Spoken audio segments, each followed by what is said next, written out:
I actually am recording. So I yeah, don't see the red dot. Oh, there we go. All right. on the BS early. I had to wake niggas up. You know what I'm saying? I feel like y'all just was too complacent. Let me get on my bullshit from the start. Uh, Wow. CEO again. This mother up, bro. 3, 2, 1, clap. Welcome to the AfrOtaku Podcast, episode 41, the podcast where we talk about anime, manga, and everything else. I'm Mr. Good Guy, aka MGG. I'm joined here by my co-host, and we got a special guest on the podcast today who will introduce himself starting right now.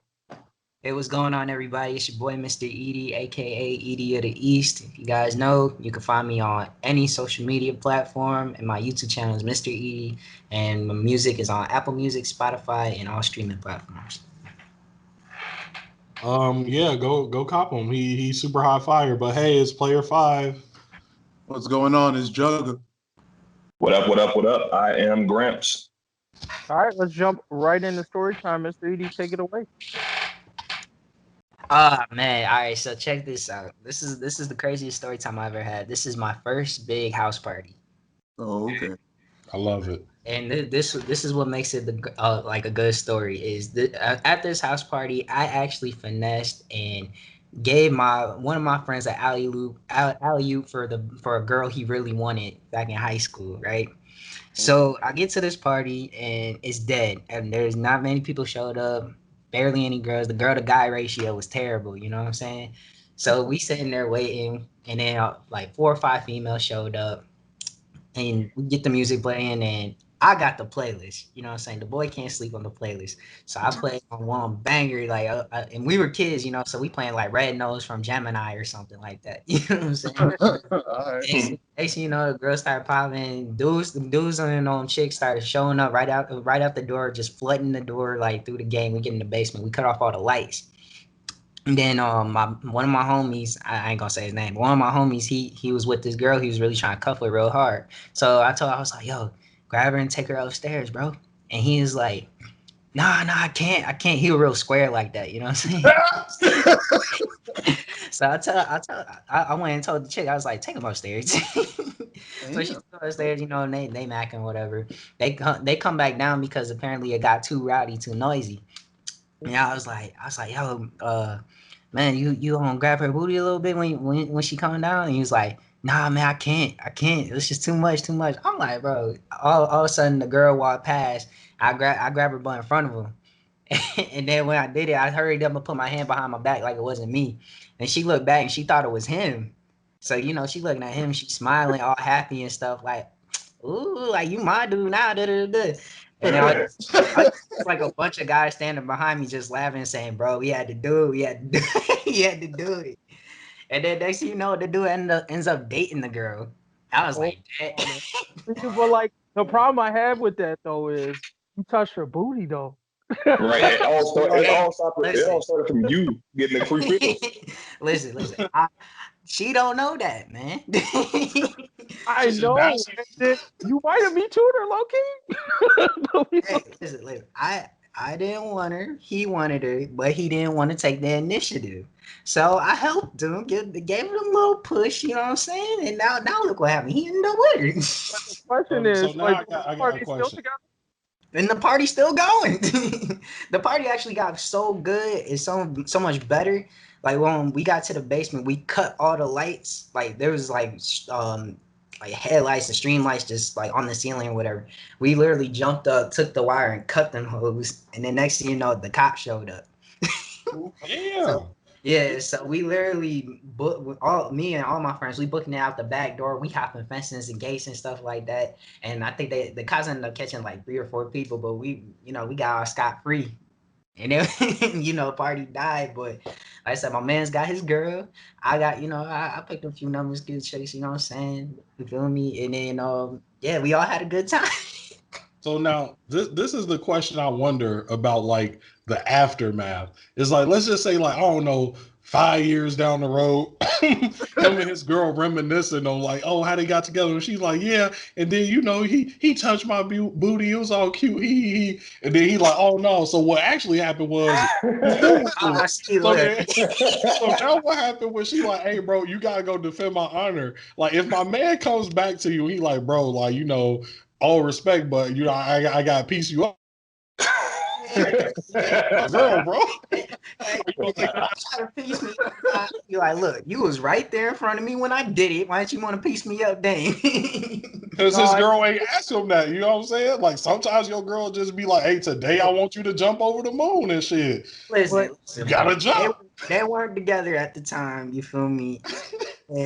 If I wanted to, I could have been like, she wanted me first too, bro. But I did you the solid here. Like you can't get mad at the boy for that. Come on now.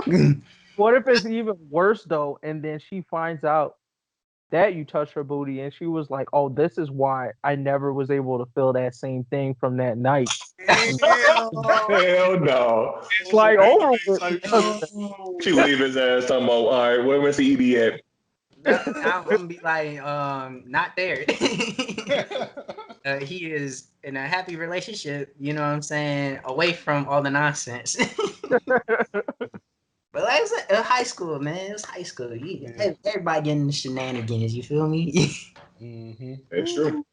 I'm just What made it even worse is it like the dudes made it worse than what it needed to be. You know what I'm saying? Because they hyping me up, and I'm like, nah, like stop, y'all gonna snitch on me. You know what I'm saying? Damn. See, I got horrible experiences with trying to throw layups for my niggas. They don't ever dunk them bitches. Bro, I swear it'd be like the hardest thing. Like you literally got a hand on the ball. You feel me? Yeah, I just like, bro, you just gotta let niggas sit in the desert until the desert madness get too much. Yep. You know what I'm saying? You can lead a horse to water, as they say. Yep. But you can't force them to drink. Can't make them drink that wop. Well, That's not guaranteed. It's not always guaranteed to be a wild. Big facts. Women be going around. He's saying that like he had a personal experience he want to get off his chest. Oh, I haven't had any. Time. Yeah. Bro, keep getting exposed out here. Come on, man. It's okay. It's a safe place.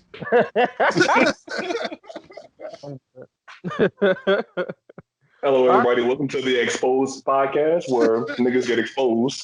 That's our spin-off podcast, the Dad podcast, where we talk about all these dry ass pussies out there, bro. Hey, I find that as a counter movement. You feel me? The DAP movement is like the All Lives Matter movement, bro. You can't have a counter movement, my nigga. Wow. It's like, oh no. Hey, I support WAP. That was a dope ass video. Yeah. I just don't support the false flagging that all these women doing now. I'm like, you got the shit to start joint. I'm just mad that it made it look like Megan Thee Stallion is not twice the size of Cardi B in that video. How tall is Megan Thee Stallion for real? 5'11". 7'4". I think she was like right at 6. Get off her, bro.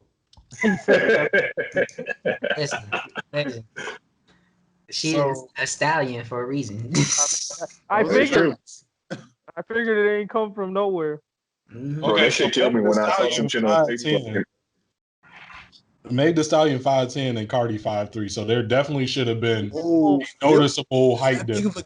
Yeah, that's Damn, yeah. She had such a tall wig on. Cardi B had like a whole nother foot of hair just sitting on top of her head. Yeah. That's why I'm like, hey, you gonna walk around like the Stallion now. I ain't gonna even get into it. This is the anime podcast. Let's keep Jason, Megan Thee Stallion is an anime fan. It's adjacent. Yeah, I could literally just make a Meg Thee Stallion podcast and just like stop talk about Meg Thee Stallion. He's like the first half gonna be about her music, the other half gonna be about her booty. Yeah, right. And then closing statements on anime and Megan, like easy. Closing statement. Wow. Hey, well, we got 2 spin-off podcasts coming for y'all. We got the podcast dropping later this year. We got the Megan Thee Stallion Player 5 Obsesses podcast dropped in early Why 2020. she gonna hit him up and be like, I like this. And I'm like, oh, where are all my haters at? No, I ain't hitting you. No, don't talk to me no more, nigga. I'm beyond y'all. On your podcast and everything. Mm-hmm. Damn. And she might come on your podcast as well. It might be that way, bro. You know what I'm saying? Might have to see what that walk like. You know what I'm saying? Stop, you dreaming now. Player 5. Hey, look, If she get on your podcast, you gotta let her play it know. bro. No, I'm not letting no niggas know. Like, nah, that's instantly niggas hating, bro. You gonna find out when that shit posts, bro. I ain't telling nobody. Come on, man. I'm just trying to get a record deal. Have her. I just want the connections. Don't know how you, bro.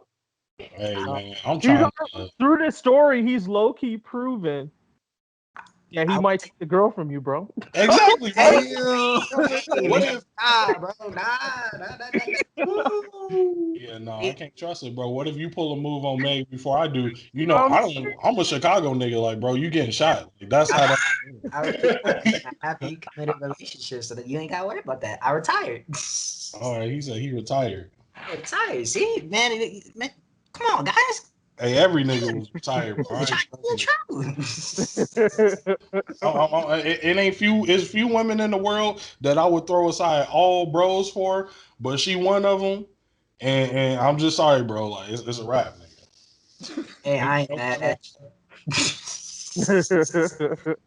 Y'all gonna see me. Y'all like, damn, bro. Player 5 a whole ass simp now. I'm like, yup. Carrying her purse, all that, nigga. Simp out. What's up? I'm Professor Simp, nigga. Come find me. You hear all Gramps all quiet, you know he low-key plotting. He's scared. Damn.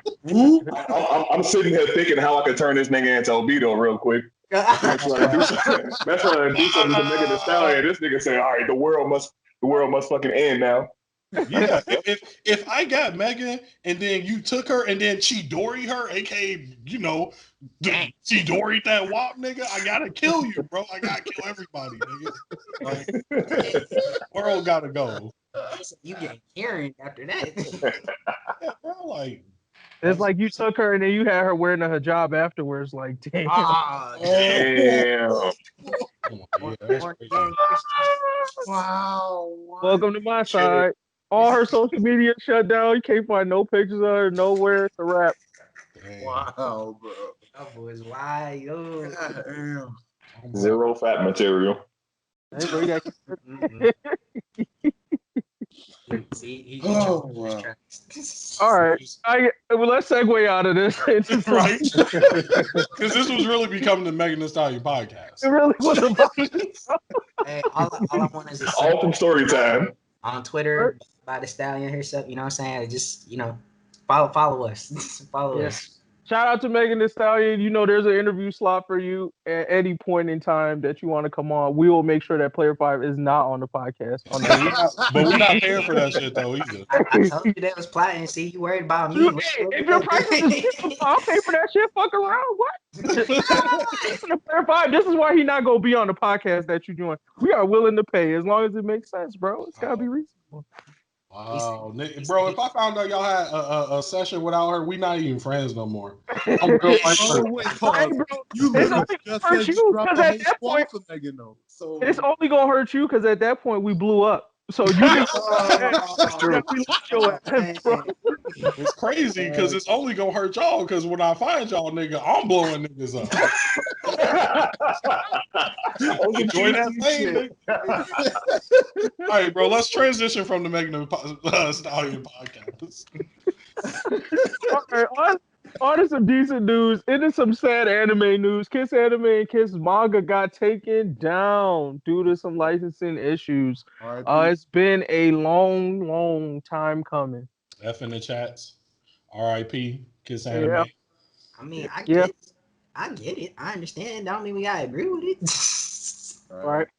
Yeah, I mean, like I'm like, bro, understanding that artists should definitely be getting paid for their shit. I understand it. That's why I can't be too mad. But growing up stealing manga for decades, I'm kind of like, what the fuck? Why y'all doing this now though? Like, but it was a necessity back then. That's the only difference. Now I'm like, damn, it sucks that we lost all of this. And for like the obscure anime fan, it definitely probably sucks because the selection on both of those sites was huge. So I mean, they didn't have only just Viz stuff or only just whatever. So you would have access to a lot of shit that you probably can't get through Crunchyroll, Funimation. But as far as like popular series go, like it sucks that you can't get them for free, but also at the same time, you more or less can get them in a free-ish way, meaning like you already have Netflix and they dropped a season of some shit you fuck with. The only thing that you have to go out of your way now to get is like Crunchyroll if you're more of a new age, like if you're more of a old head fan who like keeps up to the Japanese sub. But if you're just a nigga who's waiting on Netflix, you didn't even know this shit existed to begin with. Exactly. Like you was like, what?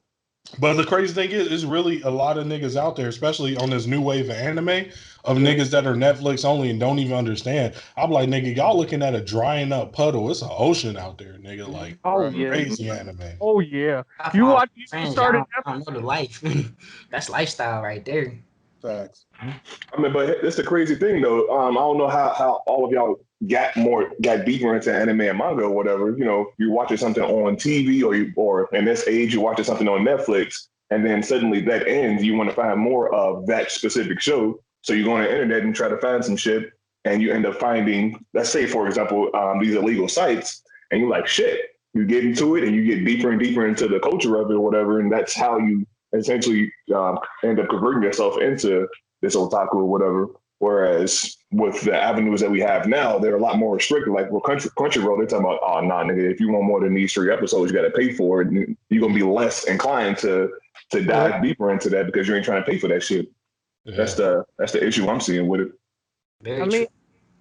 I definitely feel you on that, but I also go like, I mean, to me, I guess like I'm older now, so the way I consume anime is definitely different than I did in high school. Like what I did in high school was like this would be my crux right here because I could binge watch a lot of anime at a very fast pace with these sites versus now it's definitely like a much slower consumption cycle because you got to wait season for season for it to come out. Like there's not a whole lot of options as far as like once you find the genre you fuck with um on like the major platforms right now. So it definitely sucks from, like I said, an avid fan standpoint. Uh, and I think like in terms of like historical things, like this thing is probably like what I would say the last major one, because the first one for me was one manga. When they took that down, that sucked. Only a few people remember one manga, but one manga was great back in the day for catching on that shit. Yeah. And then they hit Manga Stream recently, right? That was like a year or two ago, which was another big one for me. And that shit then hurt. yeah, and now Kiss Anime, Kiss Manga. It's like I'm sure there's still some free sites out there, but as far as the ones where like everyone knew and like still nothing really happened about it, like this is the last one. I think I can't think of anything bigger than these two. Yeah. I agree. I can't either. Like to be honest, Yeah. because Okay, I don't want to put their names out there because shit, niggas might be listening. Right? I really think of any other It's only manga. a matter of time. I mean, it's supposedly like this all started because of just recent stricter, licensing laws that like just started. So, I mean, though we're like super sad about Kiss Anime, I mean, this could be like the start of a wave of takedowns in general. So we don't even know like how deep and how impactful this is really going to be. So, unfortunately, this is kind of like the start of like a bad anime community era, So it could be bad or good. My issue with it is from historical business standpoint, usually shit like this is bad because like now that most of the free shit is gone, the businesses have more of a say and control over what this like how they want to produce this content, how they want to give it to us, all of that stuff, which means prices could go up or down, whatever the fuck, it doesn't really matter. But on the good side, they could understand that like a more viable business model is finding a way to give this stuff as free as possible up front and then figuring out how to get a profit later on the back end, whether that's through ads or some other way. But I feel like with the way the anime community is, and now that I think it's becoming picked up more on the mainstream and more people are finding Netflix anime and all these animes that they just hop in and get into, like I think we're going to see something better because I think Crunchyroll honestly, like as an app, kind of sucks. I feel like this might foster some type of competition as far as creating something that really caters to the anime fan, as far as being able to consume a lot of content like for a cost-effective way, and like, I don't know, basically replicate what Kiss Anime and Kiss Manga was doing, but I don't know, in a more, I guess, legal way than they were doing before. Sure. No, I mean, that all makes sense. I'm just scared of at least the amount of time that it would take for them to really come up with a system with a library as large as like what Kiss Anime and Kiss Manga had. Because, I mean, again, like, I mean, I honestly can't remember like an anime or manga title that I could not find on Kiss Anime or Kiss Manga. And I couldn't say that about literally anything else. Yeah, so I think it affects the older ones heavy too. Like, it's like the mixtape era. Like, it feels like we're losing that era in anime or whatever, because like, what is it? Not Black Butler. Darker Than Black. That was been one that I've always been trying to like find on one of these streaming sites. And as far as I know, I couldn't find it anywhere. I pretty much had to go the free option to find something like that. So I feel like for like the older ones, we definitely, like, if you ain't stocked up before, you probably should try to find a way to stock up now, because it's going to be a while before the ones that are less popular but have a strong fan base come back. Right. Yeah. But like the newer ones, like your Naruto's, your Bleaches, like they're not going anywhere. You'll be able to find a way to get them. But like, yeah, that Darker Than Black, like those real one-off hit shows that have a strong fan base but not strong enough to justify coming to one of these other platforms, like it's gonna be a while before we see those anywhere. Man, I blame the fans, man. These new cats, they don't understand, and they just jumped in and just flooded this whole. Like, it makes me so bad. They ruined it for all the vets. Yeah. So I think that this is overall going to be positive for the majority of manga and anime watchers, because like, you gotta understand, like, this is going to be kind of like an absurd influx of cash, you know what I'm saying, from advertisement and etc. merchandise sales that they previously weren't getting from a whole hemisphere. Like, when I was growing up, I don't know a nigga that actually paid for manga, you know what I'm saying? Like, so like, now that niggas gotta pay or you know, kind of like pay indirectly through advertisement, like, them niggas gonna be getting a lot of money. With money, sometimes that means that you kind of get, you know, better material. And then also, I think that's why we're gonna start seeing a wave of, like, remember a couple of podcasts ago, we talked about how they were gonna have like a open call for manga creators, no matter the race, right? Like, we might get some actual black anime out there, you know what I'm saying? So I fuck with it. This is true, because like the platform like Webtoon has really gave people a platform to even go above and beyond with just manga. Yeah, facts, right? We wouldn't have One Punch Man without that. Mm-hmm. And then you got now you got the new ones, that's Tower of God, got a high school, you know, and then there's more coming. There's definitely more coming. So. Yeah, but I mean, I wouldn't argue that these sites were helping the newer things anymore. Like, in my personal opinion, like, I felt like the new age has already kind of started to take off without, and like Kiss Anime, like these free sites weren't really helping me get access to it. It was helping me get access to them, like maybe on the manga side of things, but even then, probably not really. So I definitely feel like it was like our time frame and before that I usually went to these things for. Like, once I started like actually purchasing my content and shit. But I do think I definitely agree in that I want to see what is going to happen to the community now that they might be getting some more money from the fact that the free options are minimal. Yeah, you know, I think we all just grew up in the wild, wild west of the internet, and now that this shit getting regulated, like remember when you was a kid, you could pull up a video of a nigga getting murdered on YouTube, like, you know what I'm saying, like. The internet was wild, nigga. Like, now this shit starting to get civilized, and we like, huh? What? I remember when I could legally pirate niggas' work 24/7, nigga. Like, that's a fact. I'm gonna tell my kids I was an internet pirate. Wow. And all he did was LimeWire. Right? Fucking computers up, bro. Damn. Yeah, I mean, all in all, R.I.P. Kiss Anime, Kiss Manga. I'm sure you will be missed by many. Um, but I hope that whoever owns that shit was able to make a lot of money off that business. Because from what I heard, them niggas was making millions. Had to. From Right. what I heard, niggas was making millions. So hopefully you was able to feed a couple of families and shit off your time. Man, they could feed mine. Right. So I guess next topic we can jump to. We'll keep it anime and jump to the YouTube anime free streaming service. From what I remember from the article, this was only limited to Japan for now, right? Oh, VPN can switch that up real quick. That's a fact. But YouTube may be getting some free anime. So I think that I mean, obviously that means eventually it'll probably come to the US. But for now, I guess this is like as a juxtaposition to what happened with Kiss Anime and manga. We might be getting some free shit. So.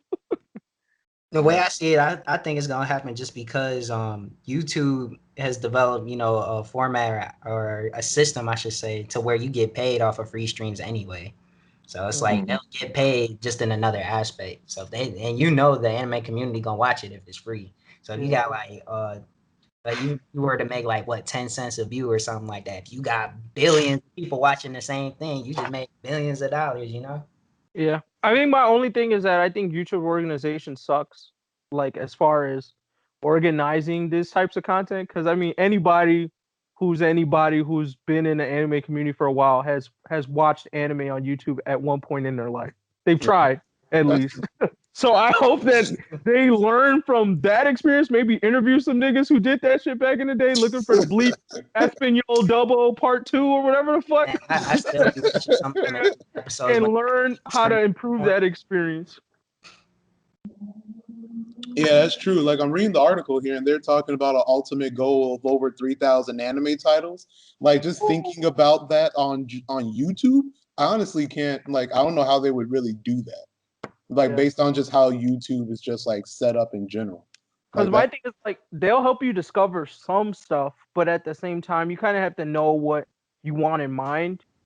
Like unless they're gonna put this all on one channel, but even then, it's just like it just doesn't make it as I don't know as easy as I felt like some of these other sites are to like discover new anime. Because it's like now that means that whatever's on there, if it comes to the US, is going to like mix with my other YouTube suggestions, which is like music, like entertainment news, shit like that. So I'm like, what are they gonna end up fucking suggesting me? Like, are they gonna suggest me a random episode of Naruto with Killer Bee rapping, or are they gonna suggest me like the series? Like, you know what I'm saying? Is you should watch this series, like the way Netflix does. That's an interesting thought. Yeah, I got no arguments there. No, that's curious. But yeah, I mean, like pretty much what we were saying, talking about Kiss Anime. I guess like we're low key already in that next step as far as like how they're planning to regulate anime in general to the masses. So it's exciting, if anything. So that's a plus. All right. Anything else? Any other comments on that? Oh, sorry. Go ahead. Yeah, I was going to say the interesting thing I could also kind of see from this is giving a bit more exposure to all of the YouTube creators who do like reviews and shit like that related to anime and manga. I feel like people. Yeah, that's true. Yeah, and you said it again? People. I said them niggas just gonna get more copyright strikes. Nah, shit, you got that point too. Low key. Hey, man, I ain't get one yet. Don't jinx me. Everybody get one, bro. This is just a matter of time. They find some reason eventually.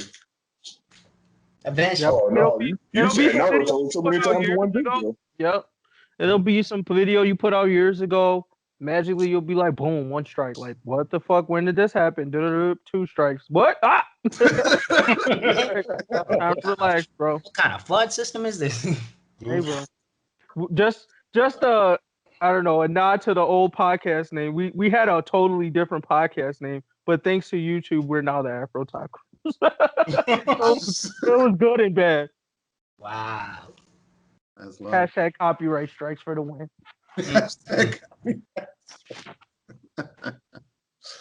Woo, that's life. Yeah. Anything else on the free streaming service? Nah, I ain't got nothing else. All right, AT&T talks deals to sell Crunchyroll to Sony. So I'm just keeping it anime. I mean, what's the thoughts on this? Sony should take it. Sony should definitely have it. That'll hurt Xbox. I ain't gonna lie, because you know them niggas gonna be like, that PlayStation exclusive. Exactly. If they get JRPG exclusives too because of this, that shit might be crazy. Mm-hmm. Yeah, they gonna lose my niggas. And if they make it convenient to watch anime on my PlayStation, hey, but get out of here. Sony, Yeah, they gonna Kill them. trying to be the Disney video games. That's all. if them niggas flop on anything, bro, y'all niggas definitely paying like a $20 subscription for that anime. Anything flop, they making that shit back out of your ass. I mean, are you gonna pay it though? That's the real question. So hell no, I get on LimeWire again before I do that. You got me fucked up. Why? This nigga saying he ready to destroy his life. Nigga, hard. Fuck you talking about? Call me Captain Jack, nigga. I ain't paying for shit. He's like, I'm gonna keep it real till I die. I ain't paying for nothing. I'm just being real shit. Drop that shit before I pay for it. I feel like Sony has a big enough platform to help Crunchyroll get to, where it need to be as far as like anime goes. Like, cause especially since Crunchyroll is already big as is, it'll probably open up the doors for more Crunchyroll movies or Crunchyroll originals. Right. As far as, because Sony has that backing of, like not only just the money but the fan base behind it too, because a lot of people buy anime games as well. So True. Shit, and licensing in general. Like Sony is probably one of the bigger names in licensing, period. Whether it's music, like video games, like content, like regardless, like Sony. Also, low-key, don't forget Sony already has Funimation. So we're talking about that combo. Oh, then I kind of want it because I don't like Funimation. Then that's cool then, because if they like that, because they don't make Funimation, PlayStation only. So I mean, I don't give a fuck they own it as long as they ain't on that PlayStation exclusive bullshit. I'm good. I mean, people. Oh, go ahead. No, you go. I was saying when I was looking into this, like as far as like the theories go, I mean, Sony, again, so Sony already having Funimation, then they have Crunchyroll too. I mean, I doubt they would exactly like merge the two apps simply because of obviously how much like they've already invested in Funimation alone. But the point is that since they both have it all under one roof, there could be combos where they could start like they would be like such a stronger name now as far as like distributing anime in general, that like this could be the actual big start. That again, what we were talking about with Kissanime as far as like that next step goes, as far as to like the best source, like the legally like best source to actually get the biggest of library of animes, because that could be pretty legit. If they increase the UI to be like more like Funimation's, then Crunchyroll will finally be good. You know what I'm saying? Like, if it worked, because Funimation, when you get on there, you feel like you on a streaming service like a Netflix, but just with anime. When I get on Crunchyroll, I feel like no nigga should be paying to use this. I'm like, what, nigga? This look like Kiss Anime, nigga. You know what I'm saying? Like, add every 5 minutes. Their user interface sucks, and it sucks from the phone too. Like they have a lot of like technical issues they need to fix as well. And I don't think it's streamed good with like Chromecast and shit. No, it doesn't. That's one of the technical issues they need to fix. It's just not modernized. The other thing I want to bring up too is like we might see some shitty anime movies come out too because of this. I mean, like if you put it under if you take that and Funimation under Sony, they'll increase the library for one, like tremendously. And on top of that, I said the movies are gonna be like next level, like Demon Slayer looking, because Demon Slayer broke the internet. If they keep them animated, that'll still be dope. So hopefully they can follow like the DC model of like just making dope animated films. But as far as live action, I just like Googled some Sony live action movies. Only comic book one is Venom, which flopped. Apparently they did Spider-Man Homecoming. I didn't watch that, so that might have been a good one from what I've heard, or okay. Homecoming was good. It was definitely Homecoming was the first one. Yeah, so that was decent. So it was basically hit or miss when it comes to But Sony movies. those movies were made by Sony, but they had the artistic control of Kevin Feige, who made all the other Marvel movies. So I don't even put that under their belts. Like He had Venom too. Not Venom, just Spider. Yeah, That's why Venom got a different tone, and it don't feel like it fit with other movies because they didn't have a nigga over their shoulder like, nah, do this. So I'm like, bro, I don't trust Sony with movies. Them some flops, nigga. Like, yeah, just let the anime niggas do them and get the money, bro. Don't we just need our anime. As long as they don't micromanage, you right? They good. They definitely good. They don't micromanage. We need a dope anime director, period, or whatever, showrunner, movie runner, whoever the that fuck. nigga not born yet. Wherever he at, he ain't out there yet. I don't know, man. I don't know. The one that's doing the fighting directing on God of High School might be that guy. I'm telling you. To bring it to live action? They're at least in the pool right now. Because if you think of our generation, like we're already like at the job phase. So at the very least, they might be at an early stage in their career. But they should be the nigga that's gonna make the shit he's sweeping the fucking stage right now, but in a couple years that nigga gonna get to direct. Exactly. But he there though. If we don't get no fire anime movies, not just like one or two, but a solid wave in the next 10 years, I'm calling it. It's dead. It's over. If ain't do nothing drop by 2030, it's dead. But come on, like, so do we agree that the X-Men movies were bad or good when they dropped? Like the new ones, like with the FX ones, the Fox ones. Okay, yeah. So like Apocalypse was alright. No, I mean not the reboot ones, the original. Oh, the original. Oh yeah, those were terrible. Okay, but here's my thing. At the time, though. Okay for the time. I'm sorry. I thought those were okay for the time. Yeah, at the time, I would definitely call them okay. If we can get something at that level with anime that for the time is good enough to get 3 more movies, then that's respect. You know what I'm saying? You don't have to survive the test of time. But so far, every anime movie be like, damn, this shit boo-boo upon walking in. Like, damn, Detective Pikachu, you hated it? Didn't even watch it, bro. I regretted watching that. I didn't think it was that bad.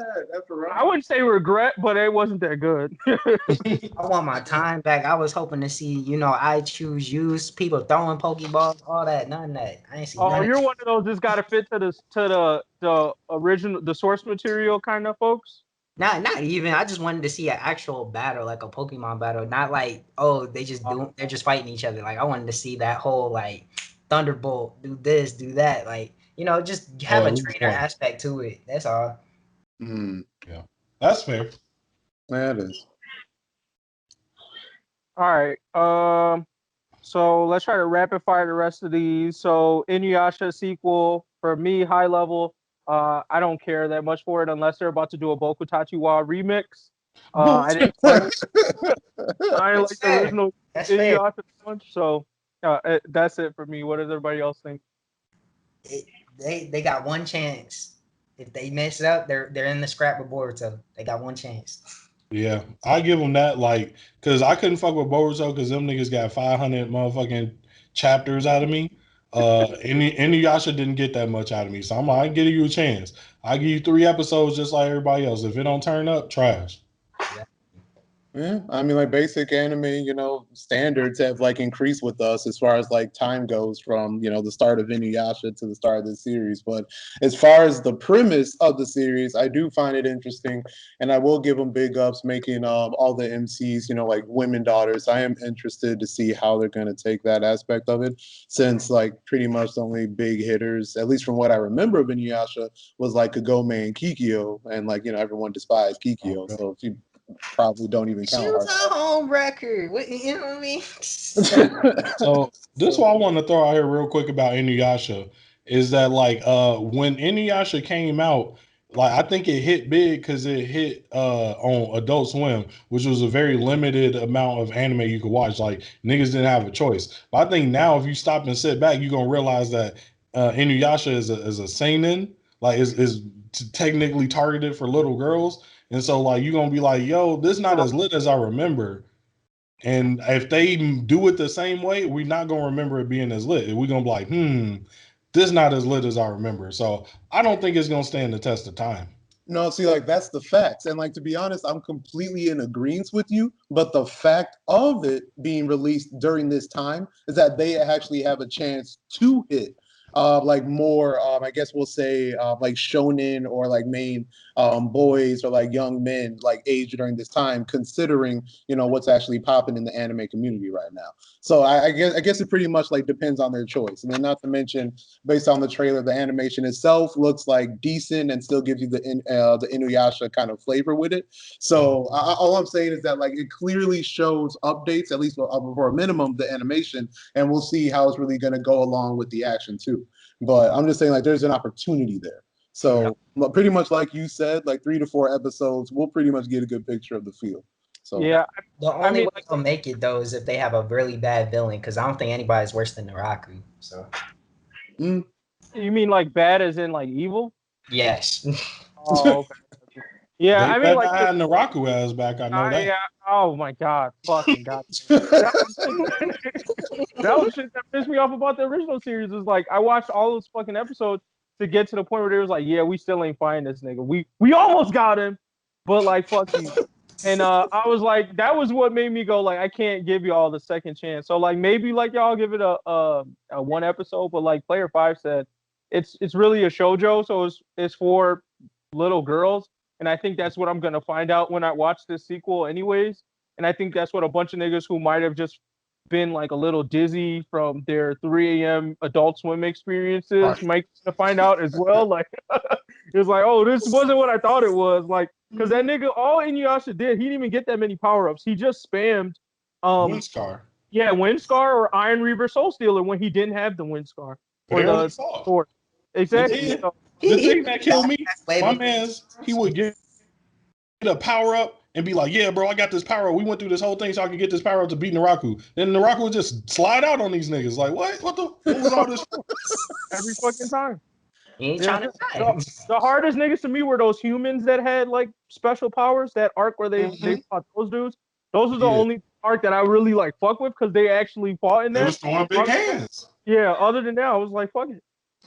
Like only thing I liked about Inuyasha as a character was the fact when he went like full demon and he was just straight slaughtering cats. Yeah, well, he did that like 2 times. That's what I mean, but like, hey, that's what made him good. You know what I'm saying? Like, that's what made him good was just them 2 times was that much to make me keep watching it because I was really about to fall off until I saw that. I was like, dang. And they had the same fucking slip ups for Moroku ass every episode. It's like, oh, wind tunnel, oop, poison bee, fuck. I can't like what? Like it was that type of shit. That's the shit that like 7-year-olds can watch because it's in that Power Rangers format of where you're so little, you're not paying attention to the fact that the same shit is happening over and over again.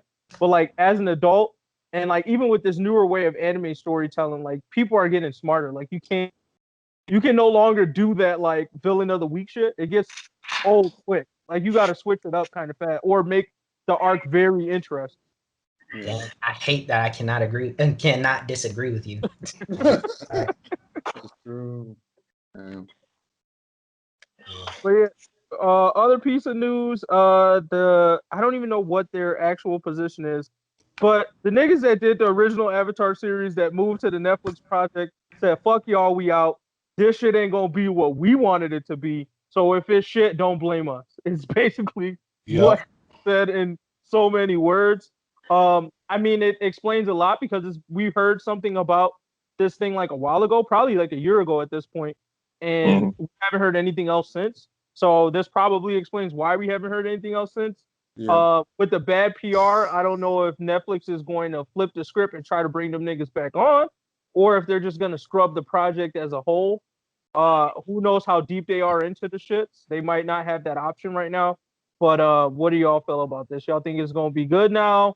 Y'all think this makes you wary about the actual series if it drops? So I think that one is probably gonna be bad because we saw like when you're making Avatar material without these main niggas, it started to get real iffy real quick. And then the second thing is like Netflix is going to push this bitch because like bro, when Avatar dropped, it's an old series that niggas already seen, and it was in the top 1 spot for like a record-setting amount of weeks. Like off the money alone, you gotta put something out there.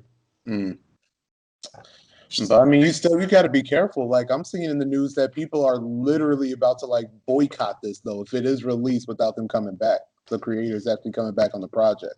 So I mean, people are hot about this. So I mean, if this ends up being a flop, I'm just saying there could be repercussions. The better question is, should Americans be directing anime or live action anime? Should they be directing it really? Because there's so many times you get all these Americans that's directing these live actions, but they never even seen the anime, not even once. So that was the first mistake they had with the live action movie in the first place. Same thing with Dragon Ball Evolution. Never actually watched the episode of that. We don't speak that name over here. And there's reasons for that. You know what I'm saying? So but should Netflix take over in the first place? I don't think they should, to be honest. I think in the case of the Avatar though, like Avatar is one of those series that's technically like American with anime-esque undertones, so people just call it an anime. So they did do the right job at first because they brought the niggas who did the original show in, but it's like now that I don't know what Netflix was doing to cause them to do this. But obviously, there's something wrong with whoever was running that show specifically in the Netflix side, because I'm actually kind of surprised. Like from what I've heard, or from what I feel like I experienced from Netflix shows or originals, is like I've never really heard anybody complain about Netflix putting their hand too much into how the show goes. Mm-hmm. You know what I'm saying? Like Black Mirror pretty much comes out whenever the fuck it feels like coming out and how it feels like coming out, whether the episodes are shitty or good. And then no one really talks about the back end piece. So this is the first time I'm really hearing that Netflix has such a control over how the show flows that would cause the original creators to do something like this. Yeah, you know something, I could definitely see either Netflix saw that number one spot, was like, nah, y'all tripping. We got, get the money in on this, you know what I'm saying? Or B, them niggas could have wanted more episodes. Because I'll tell you this about Netflix, they don't give a fuck how many numbers you do. Nigga, you get 8 episodes. What's up?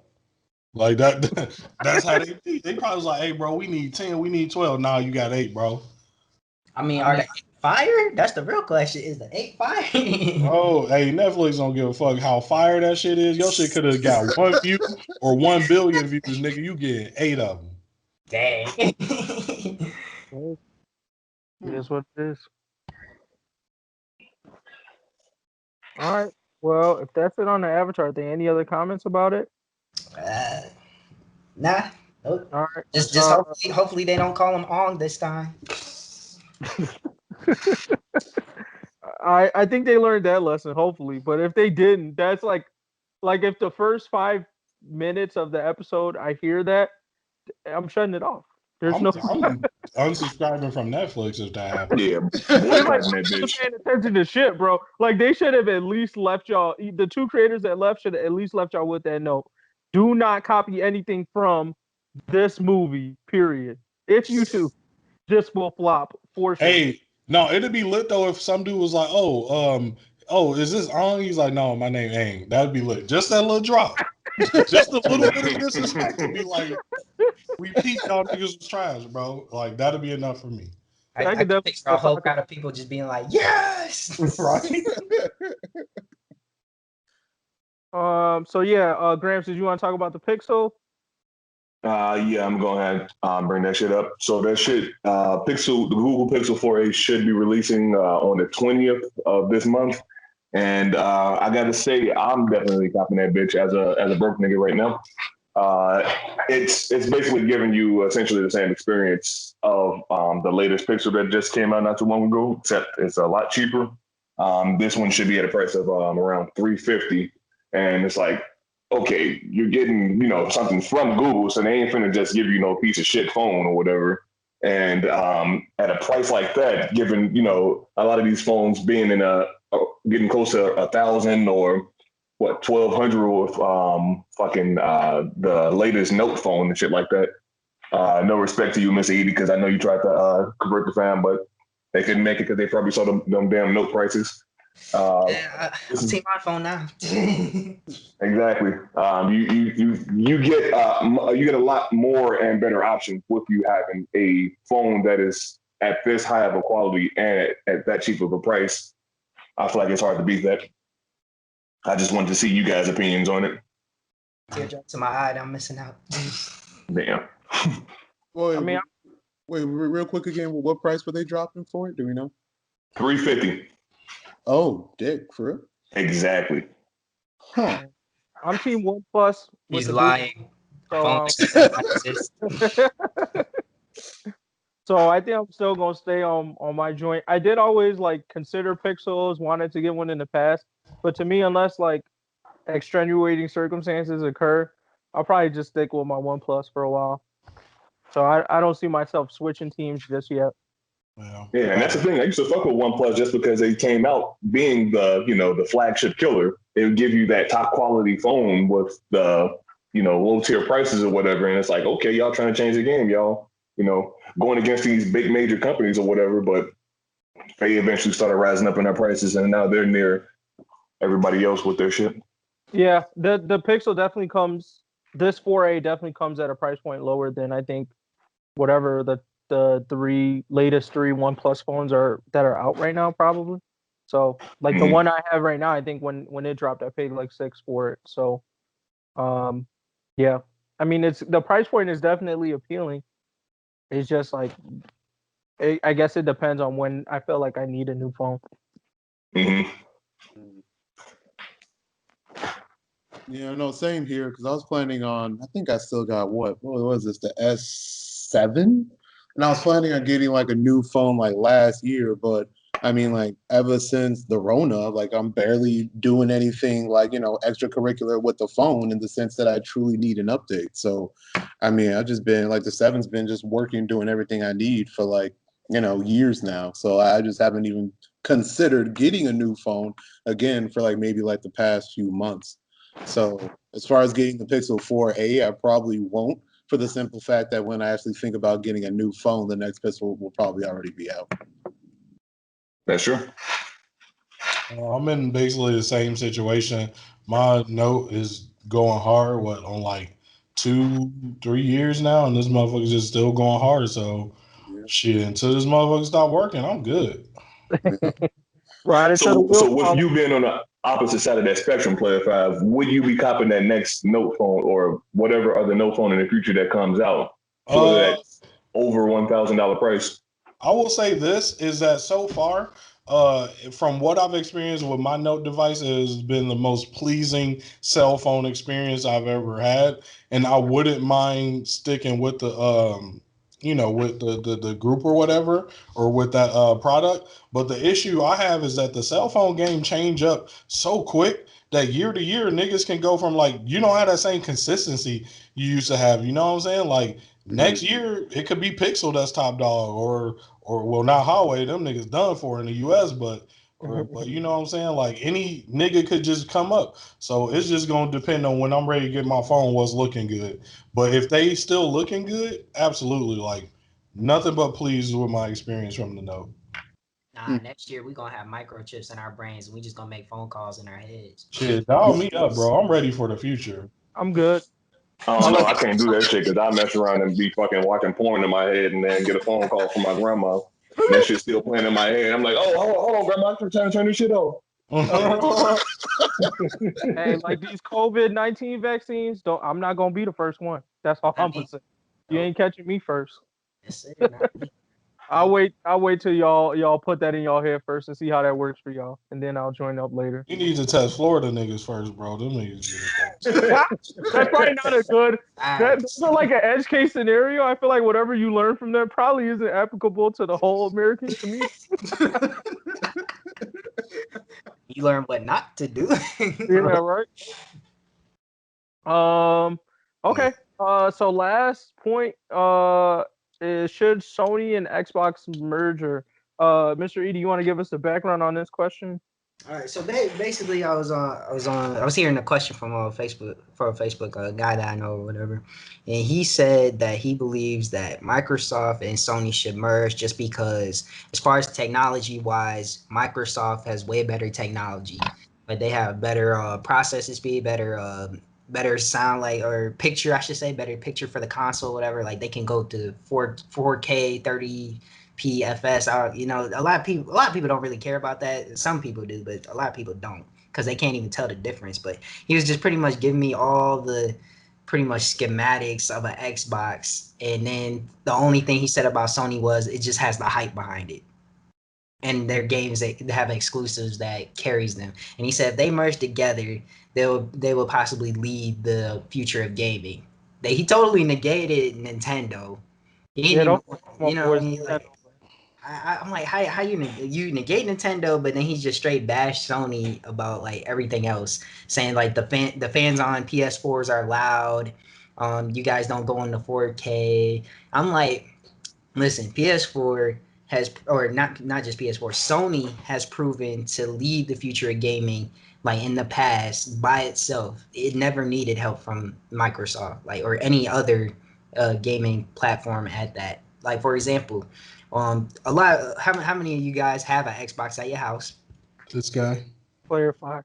I have one, but that's only because my fiance bought it a number of years ago. Hey, I definitely have never played anything on that bitch. I've never played anything on that bitch, bro. See, and that's the point. But everybody gonna have a PS4 except Player 5. But and you even have 5 people play on an Xbox? Yeah, if you want, nigga.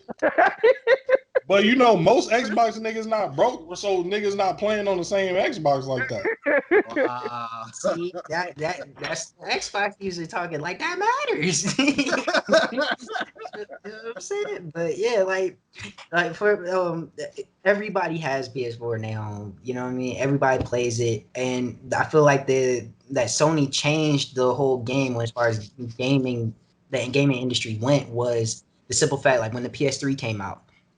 Sure, Xbox had all these other things, but PS3 came out with free playing online for free with your friends. Next, you know, everybody got a PS3. You know, PS4, the PS Plus, you get these game exclusives. Everybody's getting them PS Plus subscriptions just because they want to play these certain games. Like, most of the kids, they playing Fortnite on the PlayStation. You know, it's one of them things where it's like, oh yeah, sure, they could make a backwards compatibility console or whatever, right? But Sony don't need it just because they have everything else going for them, whether it's PS Now or PlayStation Plus or just, you know, their games. Period. They have a solid game that literally takes over the whole year. Like everybody played that Spider-Man game, right? Yep. I actually have some friends who are PC only that actually bought the PS4 just for that game. See? And people would do that. Can you call them hype beast? Hype beast, easily. Wow. Why would you buy a $400 console for a $60 game? That was good, but like, come on. They ain't no broke ass niggas. That's why. If they wasn't broke, they have an Xbox, bro. Come on. Wow, nigga, they got a fucking PC. Why do they need an Xbox? Sound like broke nigga talking. I don't even understand that. Broke nigga say what? Yeah, right. So, like, what do you guys think though? Do you think they should merge? Do you think Sony should merge with anybody, or do you think Sony good by? So my only big thought with this, well, okay, I pretty much have 2 points. One, them combining would be huge for pretty much all the points that you just said. I think that like the kind of co-op like next console or next station will start being like revolutionary as far as to really getting to like that new quote unquote tech age, if that makes sense. Where it's like whoever, like whatever we're thinking like is the future right now, they would be the ones to be able to do it. I completely have faith in that. The only thing I'm scared of though is that you have such 2 heavy hitters combining that who would really compete with them, minus like maybe PC games, in the sense that they would be like a monopoly. Like there'd be like exactly what I was thinking. Really has like there'd be like no controls there. Like it'd just be them. Like if you, I mean, pretty much like Gramps' homies just said, like they literally bought a PS4 for the Spider-Man game. Knowing that kind of knowledge, like the price tags that can start going on their co-op ish could be crazy, and people will buy it. So without a doubt. So I mean, I don't know. I'd just be scared of the price tag. Long story short, I mean. So I feel like I don't know about like a merger per se, but like being able to play cross-platform on like, you know, games that drop, you know, over every console, I think they should definitely work towards that. Like there's just no reason not to at this point. Because then you'll get more people, willing to play. Because like when your homies playing the game, it make you more interested in buying that game. So now, boom, I just bought a game now I wouldn't have bought because my PlayStation niggas is playing it. You know what I'm saying? So everybody making more money off that, easy. And then obviously niggas will choose you based on your hardware specifics and your solo games you release. So as far as if that's what they mean by merger, absolutely, I think they should crossplay. No reason not to. At least for us, the consumer, this is nothing but positive.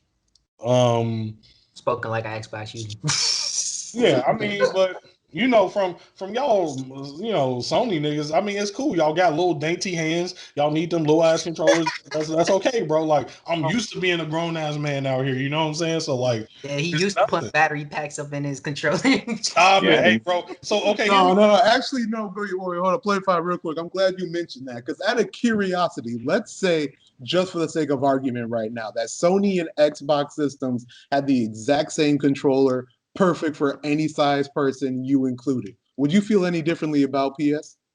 No. I mean, at that point, I mean, because like I'm not a nigga that's out here saying who games are better. Because like, to be honest, most of these games I don't even play. You know what I'm saying? Like, I admit Spider-Man probably was lit, but like I never wanted to play it, so it didn't really matter for me. So to me, it really is all about comfortability and the UI and just like what I'm used to. And so like I'm used to Xbox. It's very comfortable to me. It's just something I'm used to. I've been playing with it for years. So if PlayStation had the exact same thing, and then the UI was a little more comfortable to me, and all my niggas was playing PlayStation, I guess then I would go. But like, I don't game that hard for it to matter to me. I just pick whatever gonna make me happiest. So in other words, okay to peer pressure. He ain't a real Xbox fan. I mean, if I'm dropping a couple hundred, I might as well maximize my fun, I hear you. But yeah, what I was gonna say about the battery thing, I'm not gonna lie, y'all PlayStation propaganda niggas had me going on that for a while because that's all niggas will do. Oh, don't make me knock your batteries out, woo woo woo.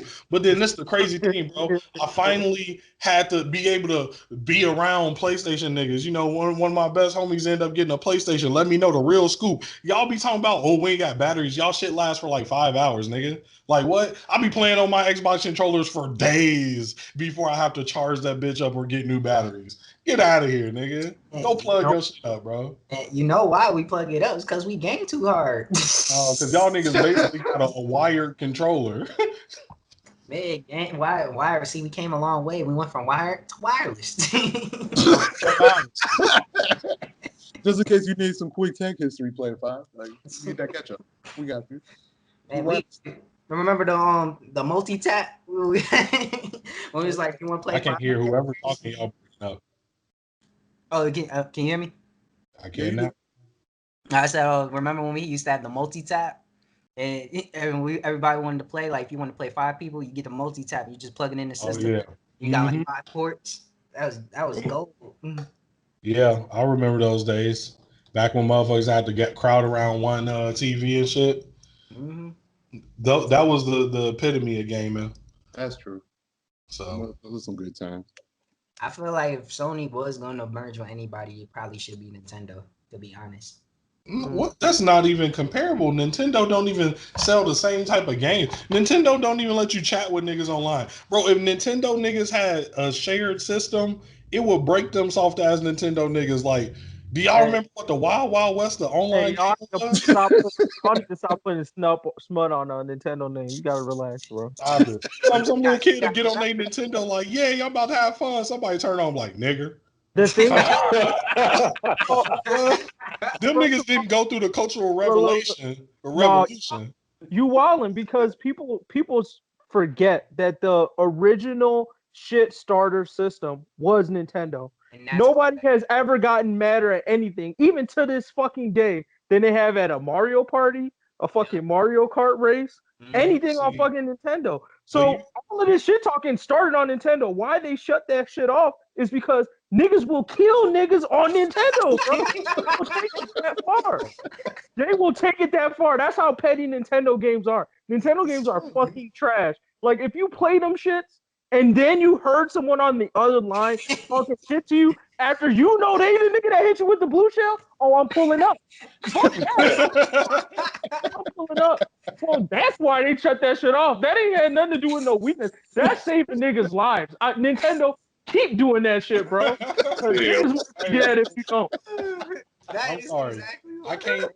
That's I why I can't feel like get they with should none merge of is it. because they have that cult following. People will play just the Nintendo games on the PS4, like or on any Sony console. Like they will literally play all them Marios, all them Zeldas. Like people be sleeping on Zelda, but Zelda actually really like carried Nintendo for a minute. Exactly. Niggas really be sleeping on that shit.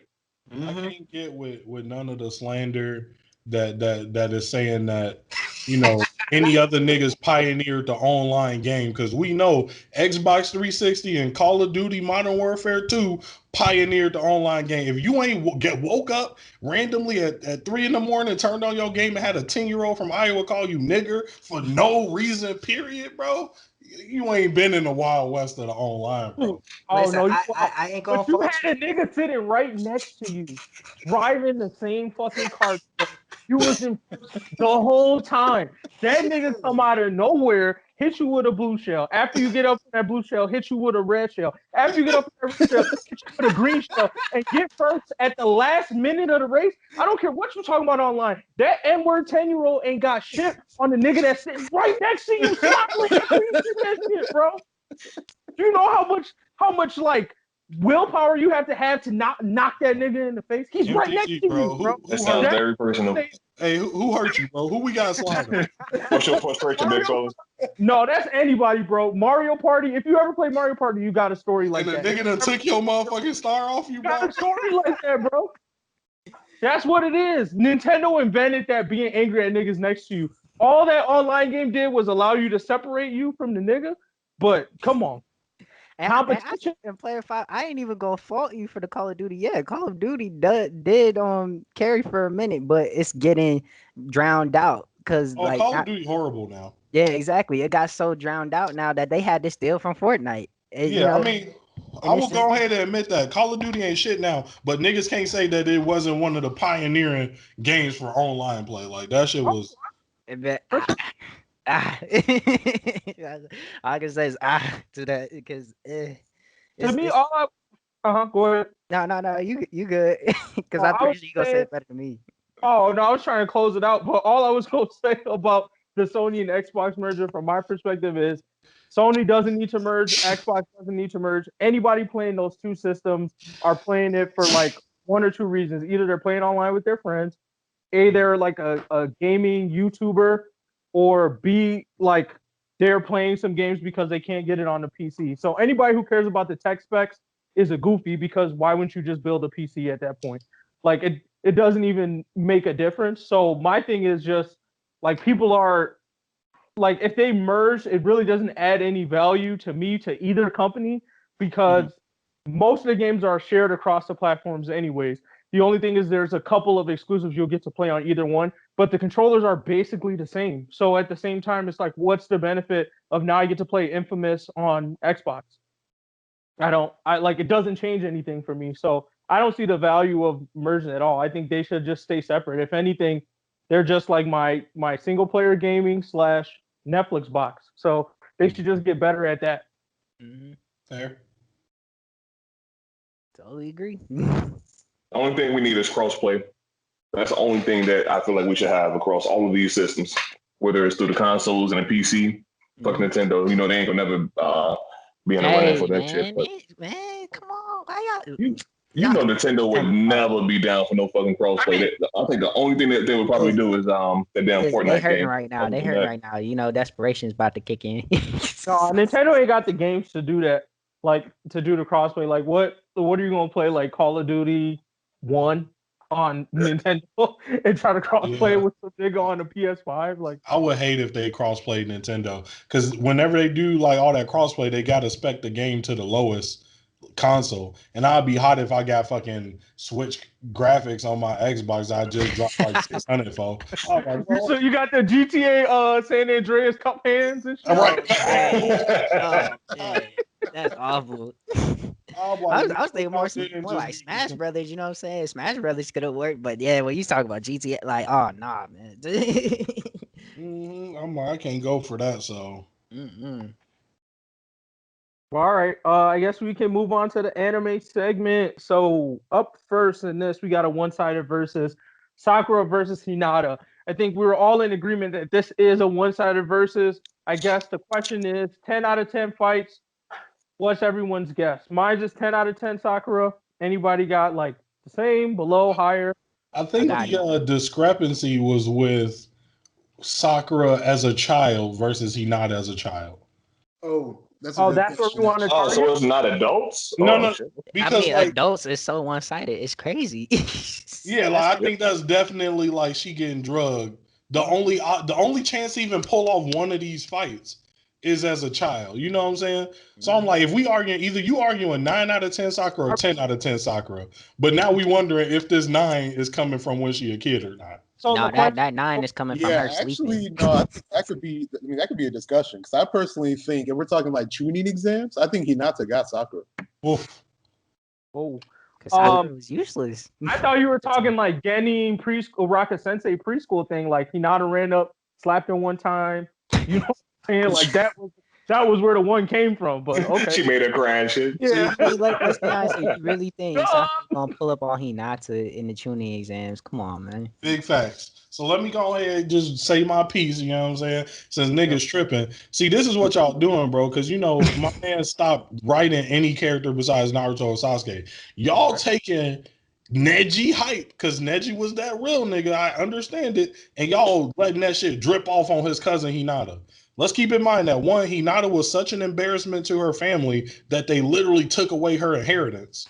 All right. Hold up though, you go sit there and say that, but yeah, she even though she got straight up slaughtered by Neji, she wasn't afraid to throw the hands. She That's was because just she was losing. stigmatized. That's What? it. She was literally. She was You know like, what? bro, I Well, want we're gonna get Naruto to distracted notice too me. hard. I'm No, doing this wait, for wait, Naruto. I want you to finish. I want you to finish your whole argument real quick, and then I Yeah. want to rebuttal. So she was straight up stigmatized. She was like, yo, I'm doing this for Naruto, not for myself. And when I say this, let's remember that this was landing one hit on Neji. That was her this, not winning, nigga, landing a hit on Neji. Which at first we was like, damn, that mean Neji cold. But then we saw that nigga get creased by Naruto. So really, he not a Garbo, nigga. Like she shouldn't be a guinea, nigga. Like what has she done but get crashed the whole series? She worse than Tenten. Real talk, Tenten will knock that bitch out, but we be out here talking about how Tenten garbage. He not the worst ninja in the series. She What? boo-boo. She's Hold up. slow. Her main What? attacks is taijutsu. She's Okay, slow. you Any Oh, dub that y'all about to bring up about Hinata, I guarantee you that shit is filler, bro. You can't bring up no hard shit she did except break one of Payne's poles, then got waxed. and you can say the same thing about Sakura. What she do as a kid? Nothing. Sakura tried to kill a nigga. Remember when they came up for Naruto and them when they was asleep? Bro, Sakura was like, yo, it's 3v1. I'm about to get it cracking, nigga. Somebody about to die here. She had traps. did the thing. She was ready to kill a nigga. She did lose, but her heart was way harder than Hinata's. Hinata was like, oh, for that's so Naruto, I'm going to land one hit. Sakura was like, nigga, I'm going to kill you niggas, bro. Like, what's up? I mean, in all Case honesty, closed. though, what could she have done to them Sound Ninja though? Nothing. So all that heart showed nothing as a result. And Hinata, she was facing dang near one of the top 5 of the Genin at the time. So like, what do you expect her to do? All I'm gonna say is this. I pretty much what Player 5 just said as far as the pluses for Sakura all came from versus the Sound Ninja when she had time to prepare traps. My question is 1v1 looking right in the face on the jump. How does Sakura have a chance against Hinata? I don't see it. In the tuning exams. Remember what Ino thought? What? You remember Ino thought Sakura ain't had no hands either. Remember that? But Ino ain't got no hands. So what's your point? exactly. But neither do Hinata. But that's her thing is having hands, and she ain't got them motherfuckers, bro. Yeah, Like, you ain't got no proof that she don't. The person she faced was one of the top tier. Like, right. And the point is that she was actually, I mean, like she was like, I mean, there were going to be blocks and dodges, but she was again pretty much, we'll say what, a 5 out of 10 with Hyuga style taijutsu. which we can still, I want to say, we She can not a still 5 out clearly of 10. say that if Hinata gets at least one hit on Sakura, she feeling some chakra hits. Not at all, bro. She feeling that.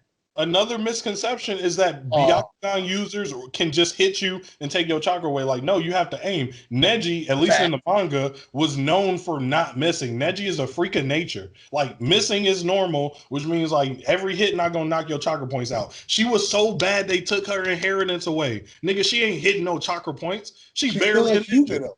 I mean, Yeah, we but- still got to give a big ups with Hyuga, and still big ups that she at least knows to some extent some Hyuga style taijutsu. But so really, if you're trying to tell me that about it's strictly taijutsu wise that Sakura is still over Hinata, no chance. If you stop and think about it, though, the only hype you giving her is off her family name. Like, literally, she just Actually, getting clout off her family name. Sakura got You nothing. are right. I'm completely in agreement with you. The thing is that Sakura don't really got nothing. At that point, it's Hey, Sakura- being serious, bro. Don't forget the alternate dimension where her daddy was Hokage.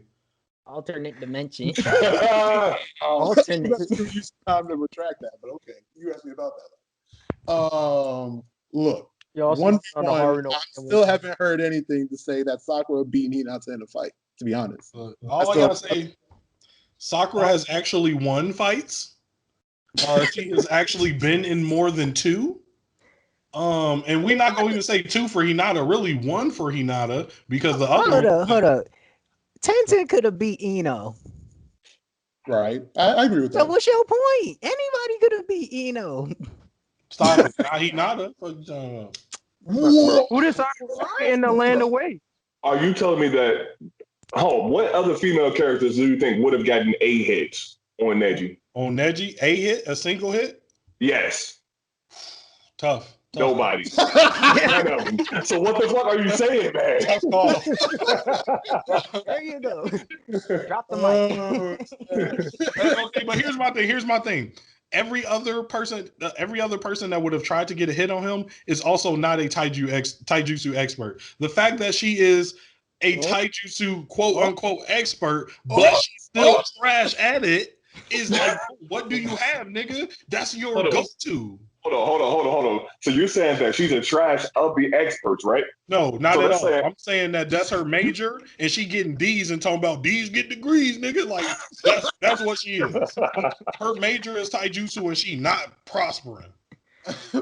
Yeah, what is Sakura have? She married Naruto and instantly quit the ninja game, bro. She like, oh, this shit dead, bro. Like, I mean, like that's fine. There's nothing she the wrong. only nigga that didn't beat a She nigga in didn't the need war. to do nothing. Naruto chose her. Let's keep that in mind. He straight up swerved Sakura. Let's say that again. He swerved Sakura. That's true. In the end, that's true. No, that nigga grew up. He hung out with the perfect sage, and he not had some big ass yoo-hoos, and he was like, "Hey, I know what I want, bro." Wow. Instantly, that nigga hit puberty and was like, "I don't want Sakura billboard brow ass." Oh shit! This is the old character he defended. Oh, Right? Okay. For the I record, told y'all, Hinata win in one aspect. She looked better. Player 5, you still haven't told me how Sakura beat Hinata. Well, hey, she just knocked that bitch out. Also, like, okay, this is my thing. So, As a like, kid, bro? As a kid? yeah, don't you know how soft Hinata and Ino fight was? Like, the fight would be that fucking soft. So, like, I can't sit here and explain to you how she gonna win. Like, them niggas gonna throw around some fucking cotton balls until a nigga hit the ground. Like, it's gonna be the softest fight you ever seen that little Sakura gonna take out because she got heart. She ain't bitch made. Like, she was ready to die right there for her niggas. Hinata that's see exactly her niggas what was getting about packed to out happen. and she hide behind a tree. Okay. all I gotta say is called Gentle Fish for a reason. Yeah, nigga, she definitely not landing them hoes though. Damn. Like, think about how bad you got to be to lose your inheritance, That's nigga. so Like, she not a ridiculous. 5 out of 10. She like a 2 out of 10. Bro, even at the time, we talking about the worst of the best, though. The worst of the best could definitely slap Sakura, even if it wasn't Hinata. Like, come on. That's speculation. No, We saw how they turned out as adults. Only thing Sakura got is a fight against the Sound Ninja, and we all know she was about to die. Y'all acting like she didn't really pack Ino out. Like, come on, bro. Cha cha cha. Like, Everyone would have beat Ino. That's what I'm trying Oh. to tell you. That ain't nothing. That ain't nothing to be proud about. She be. This how I know he not a trash. We all can collectively say Shino was underrated and probably the strongest nigga at that exam.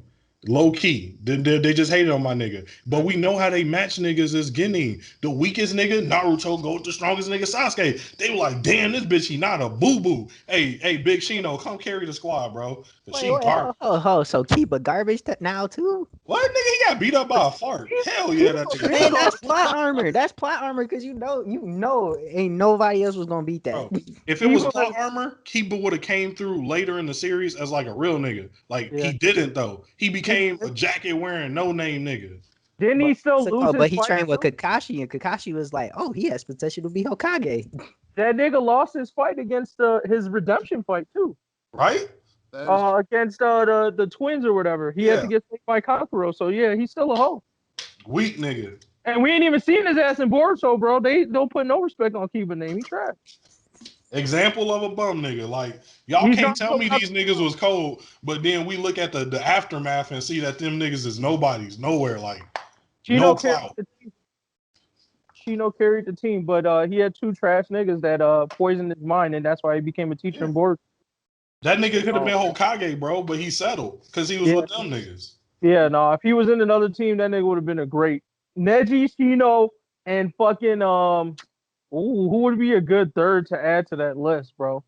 Of niggas that should have got respect who was low key cold. Like they should have just made a team of them niggas. Like if Neji, Shino, and one other person were on a team. Put Sasuke on that bitch. Like Sasuke was really getting held down by Naruto and that is true. If they put them three on a team together, that niggas would have been devastating. Them niggas would have beat up the Sound Ninja invasion. Like, what, nigga? On some getting shit. Where y'all niggas going, bro? Like, Zabuza would have been like, hey, I got your sensei. Like, nah, nigga, we got you, bro.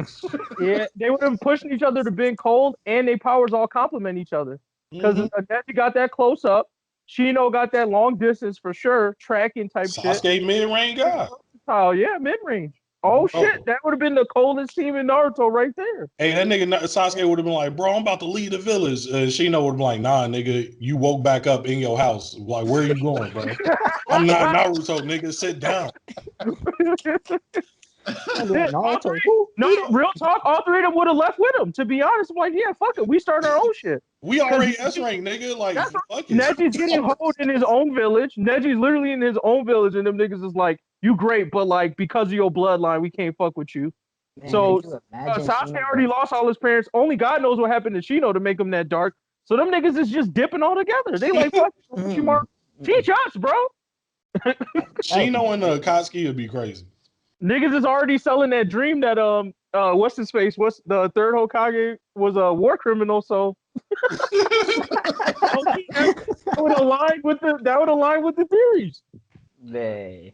What's it called? Could you imagine Shino with a curse mark? Oh my gosh. Oh, boy, stop. Free my nigga Shino, bro. Free him from the clutches of the writer, bro. He was supposed to be in the second place.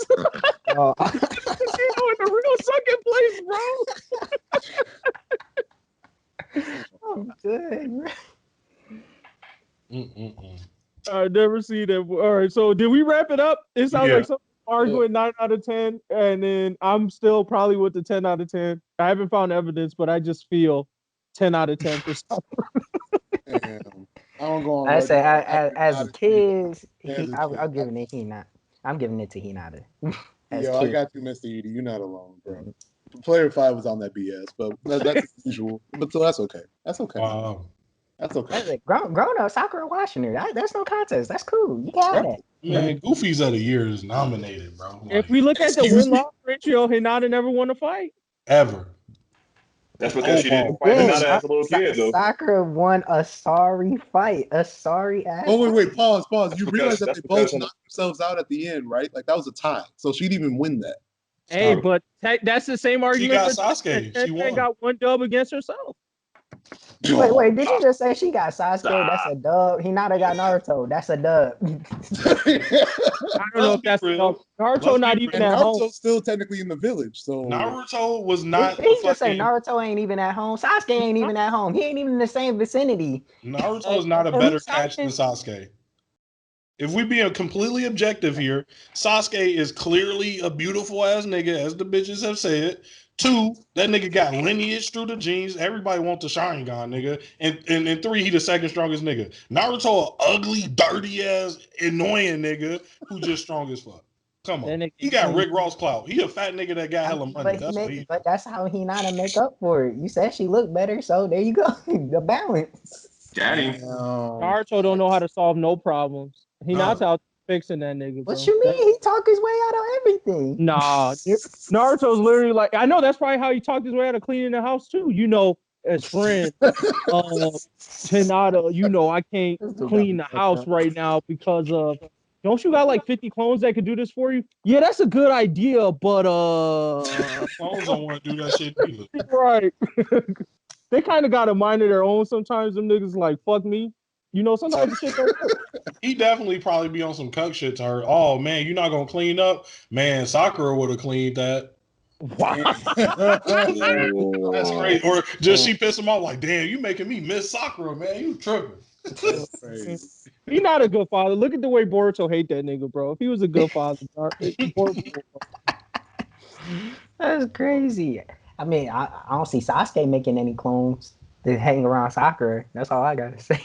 See, but what Sasuke do is Sasuke say, "Yo, I gotta leave for work. That's why I'm a deadbeat." Naruto's in the same village being a deadbeat. Like they see this nigga every day, and they don't see this nigga at the same time. You know how fucked up that is to know exactly where your dad lives, know that this nigga sleeps in the same room, you know where he at, but he's also still not there at the same fucking time. Let me find out Hinata was sleeping with a clone the entire time. That's what I'm saying. You got to figure out whether or not that's a clone or your real daddy half the time. Damn. Yeah. What if Boruto the son of a clone? She could tell. See? Yeah. Boruto could just go look at the camera and be like, "Oh shit, that means I'm a clone." Roll credits. That'd be the best way to exit out of how trash this series is going. If Boruto gets any worse, that's the easiest way to just cancel that shit and probably cause minimal. Oh my I was a clone gosh! the whole time, bro. I'm not real. The entire time I was a clone. Oh, I mean, I guess you could say it, but Sasuke could teleport. He could come back home whenever he felt like it, but he don't. know that. Sakura the only one that know that. His daughter don't know that shit. But his wife know that. That's the one we worried about. True. Look, Sakura know what the fuck she did. All Sasuke got to do is look, Sakura. I've been through a lot. I need space. I'm out. It should be like, okay. That's it. That's all he got to say. That's so bad. And we already know Sasuke got like 5 different baby mamas somewhere around there, out there, you know, while he on his long journey. He ain't loyal. I don't think he got baby mamas out there. That dude ain't loyal. He had dang on Karen by the palm of his hand. Like, you gonna do whatever I say, right? Damn. Exactly, but he don't want the box though. Only thing that nigga want is Naruto D. What you talking about, bro? Chill. I mean, is that why Sakura thought that was her mama? Low key. Yeah. That's so disrespectful, boy. I thought that shit was real too. I was like, Sakura, you a big ass cuck, bro. That's crazy. That is hilarious. You raised another woman's child. Damn. Where did Sakura would have lost all my respect at that point. If that was to happen.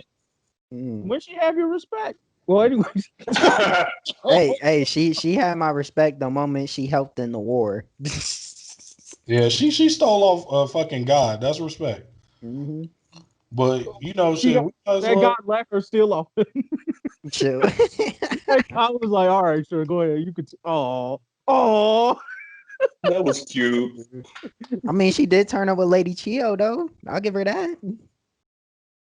I mean, yeah. That was Chio. Yeah, exactly. That's what I'm saying. Is that Chio or Sakura? Should I just segue into it now, bro? Should I just jump straight into does Gohan and Sakura deserve the hate they get? It seemed like we already here. Yeah, we might as well. Yeah. I asked this on the interwebs. A lot of people had a lot of responses, but I want to get at the group's thoughts, man. Does Gohan and Sakura really deserve the hate they get? Based on the objective of the show, Gohan deserves all that hate.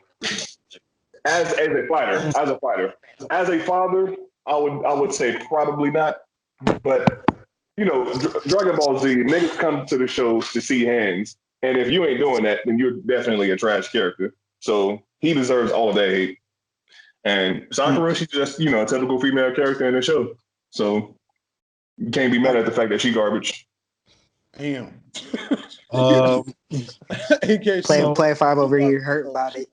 Yeah. No, I'm gonna say honestly, Sakura deserved to be trash.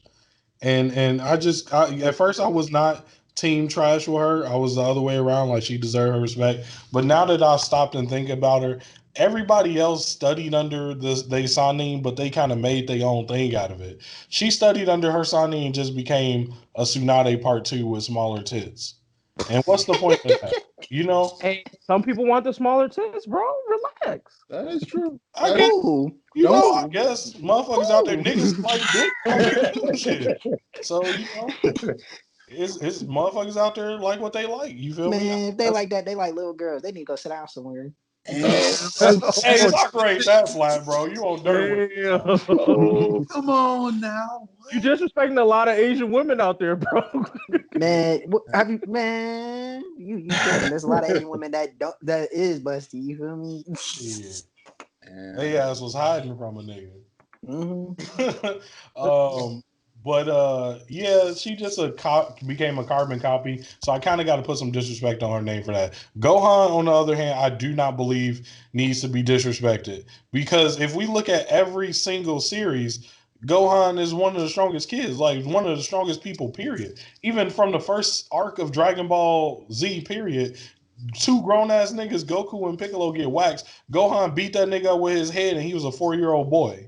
You know what I'm saying? Fast forward to Cell, he the strongest nigga in the universe. Fast forward to Boo. Boo literally beat Goku and Vegeta, killed every nigga on the planet.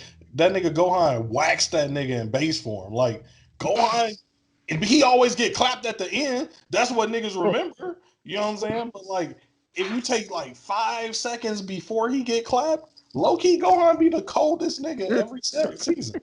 Every season he the rawest nigga. I don't think he deserves it, just because look at everything he's been through.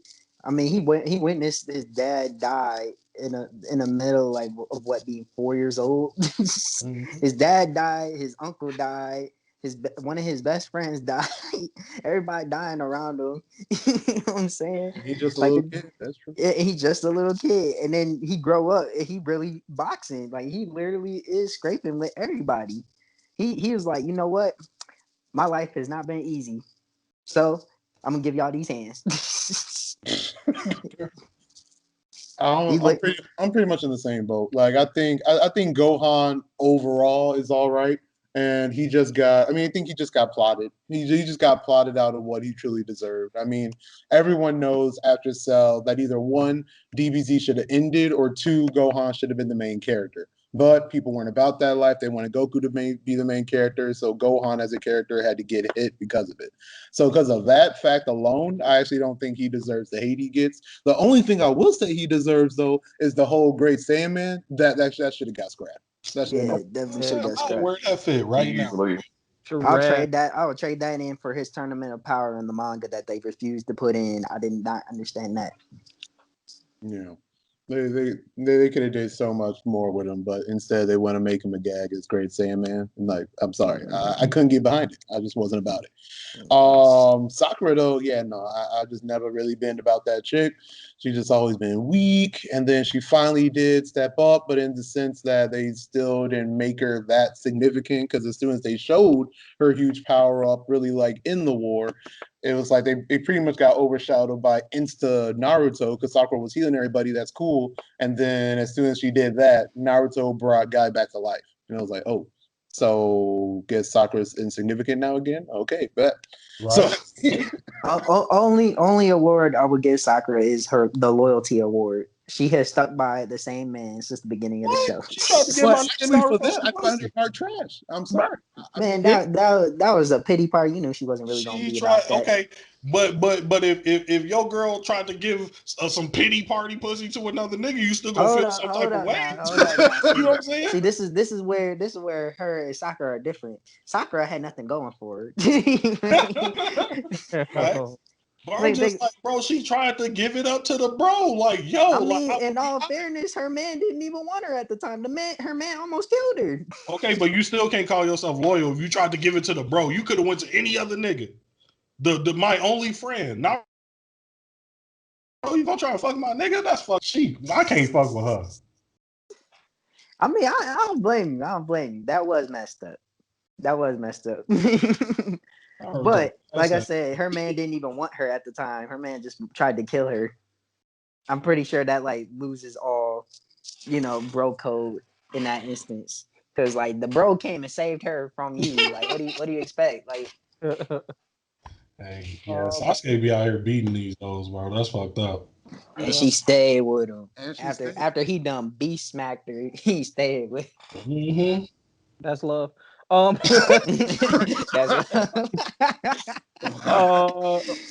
My comments on both of these, I think the easy answer is blaming it on the author. So I'll put that out there. Blame it on the author first.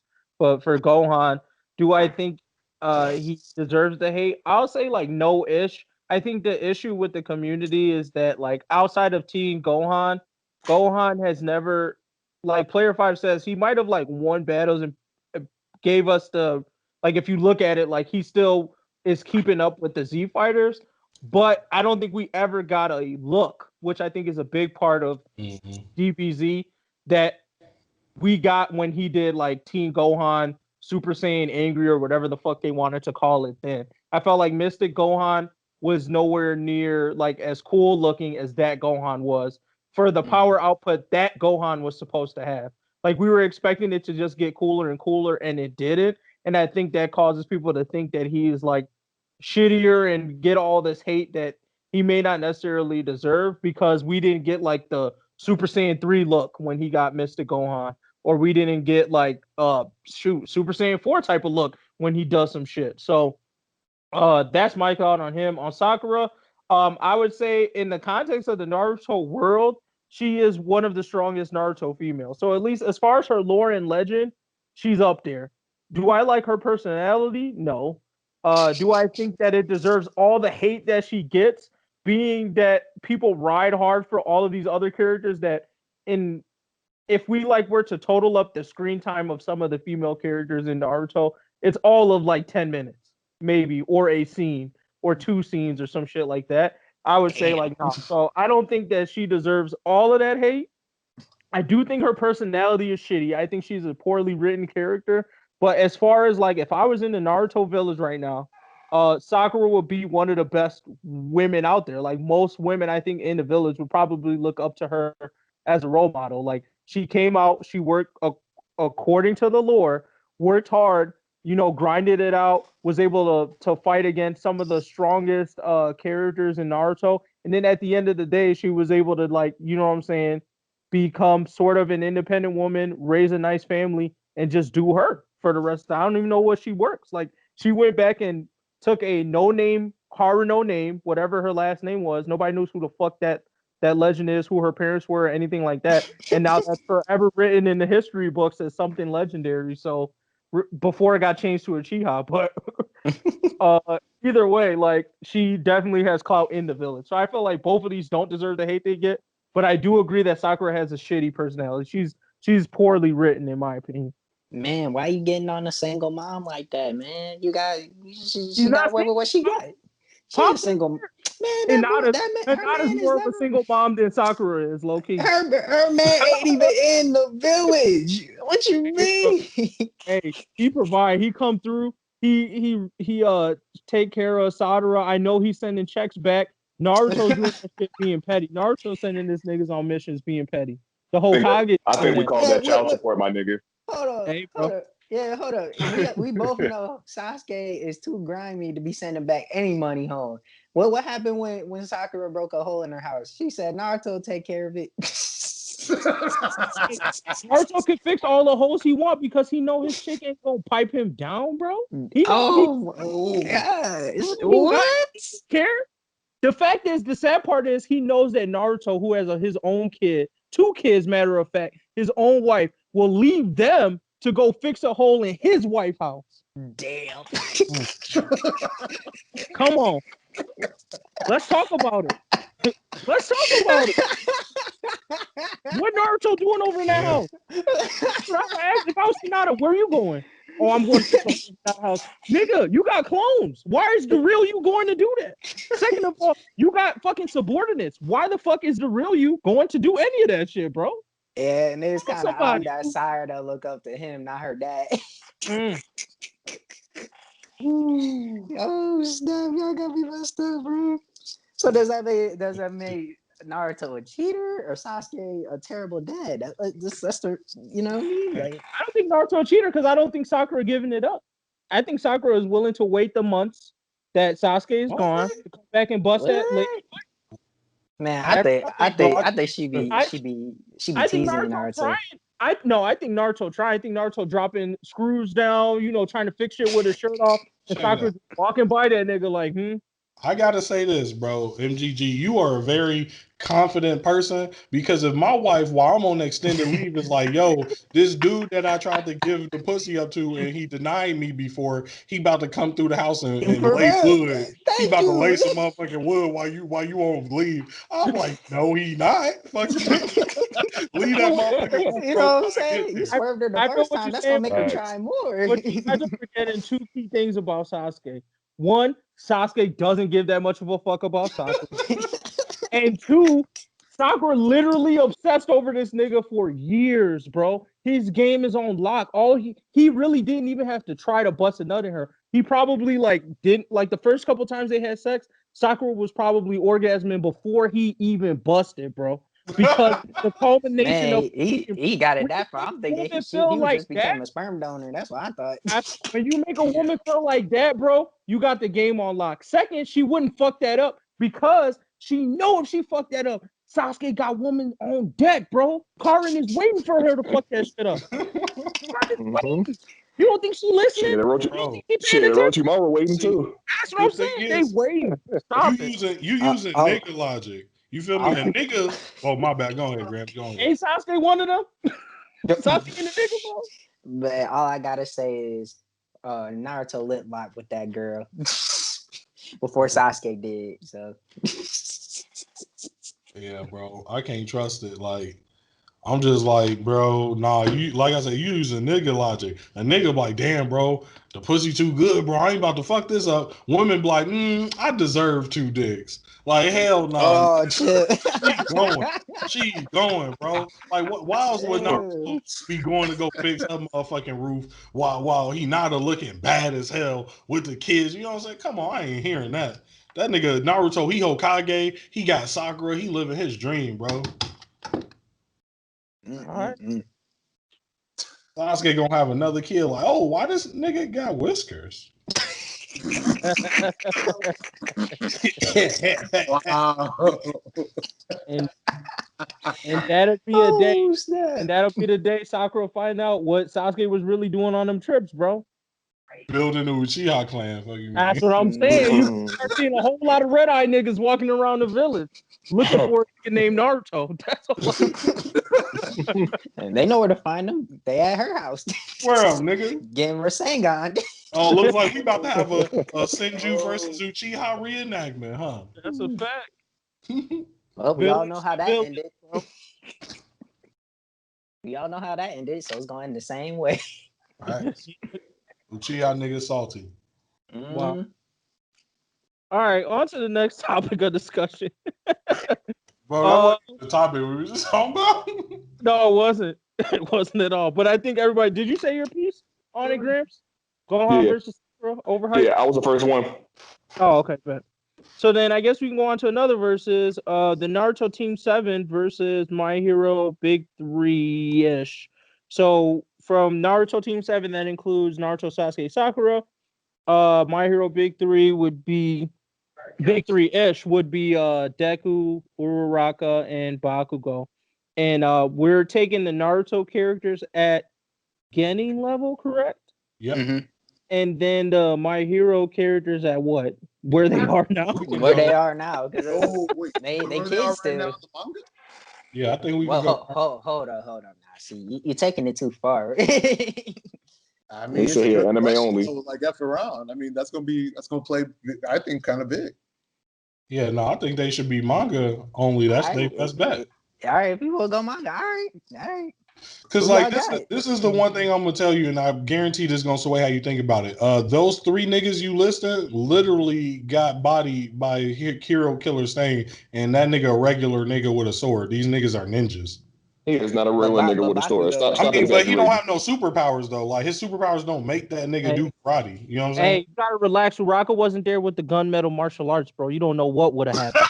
Yo, chill. And Fact. Bakugo Gunmetal ain't letting martial that happen. arts. And What would Bakugo have got happened, bro? gauntlet. It could have been over with right then. Stain would have got an AP shot to the face. Hold on. And I just remembered something. Didn't you just say you just said Stain didn't have a power? Didn't that nigga have some type of power with blood or some shit like that? He No, did. Because bro, that was definitely a reason that them niggas could not move. Man, no, that but I'm quirk talking about what does not before he matter. got their blood. His ability to move and outmaneuver them had nothing to do with like a superpower though. So he's a regular human outmaneuvering these superpowers. These niggas are ninjas. Well, But I mean, technically, if we're he used talking to be a about pro manga, that hero. was. Oh my bad. Go ahead. Technically, he used to be a pro hero. Okay. So So he's I not mean, a regular nigga. it's Okay. above average human ability, but yes, it's still less than the ninjas. Yeah, it's still a regular, like he not super. You know what I'm saying? Gramps could probably do everything this nigga can do, real talk. Oh, we don't know what school he went to. If he went to UA, that means something different, bro. Oh. So my moral of the story here is that one, every single one of these ninjas, even Sakura, who's a poor ninja, is physically superior to Stain. You know what I'm saying? Like they're not losing to this nigga. They can blink out of your eyesight before you see them. Naruto can make 1,000 of him that are proficient in packing niggas the fuck out, bro. Like ain't no nigga about to hand this nigga Naruto. Sasuke, I'm not even going to explain that. We know how cold Sasuke was as a kid. He easily a tuning level as a fucking child. And then Sakura, like at the end of the day, she's still a super physically powered bitch with a knife that is willing to murder. Listen, this is what I'm gonna say to that. So I Odorako gonna make 10 out of Sakura 10 fights. float up into space. Hey, You said out of 10 fights, I'm gonna say I give the Konoha Ninjas 8 out of 10 fights. damn. What's the 2 coming from? The 2 is Sound like coming it's one from side. the 2 are coming from if Midoriya just like, all right, now y'all niggas got me fucked up. Detroit do and blow them niggas off the map. You know what I'm saying? A well-placed Detroit smash would kill any of them niggas. But and then the second one is if like honestly, Team 7 had notoriously horrible work, teamwork. And Bakugo and Deku are like fucking strategists. Like they might be able to outstrat the just ridiculous physical deficit. Yeah, that's everywhere one of my wins are coming from. Is Deku strats. For And sure. Bakugo, like Bakugo up there with that boy Deku. Yeah, I'm gonna put another one on there. Just because I'm trolling with this, but I'm gonna say it anyways. I do believe Uraraka's gunmetal martial arts. Y'all niggas is sleeping on that shit, bro. I do think it might low-key get them niggas a win, bro. So I'm gonna put one on there for that. They are ninjas. They box then for breakfast. I'm going to add one more just because I think if Deku and Bakugo go all the fuck out, meaning like Deku's like, look, bro, I'm not coming back from this. I'm just going to die here.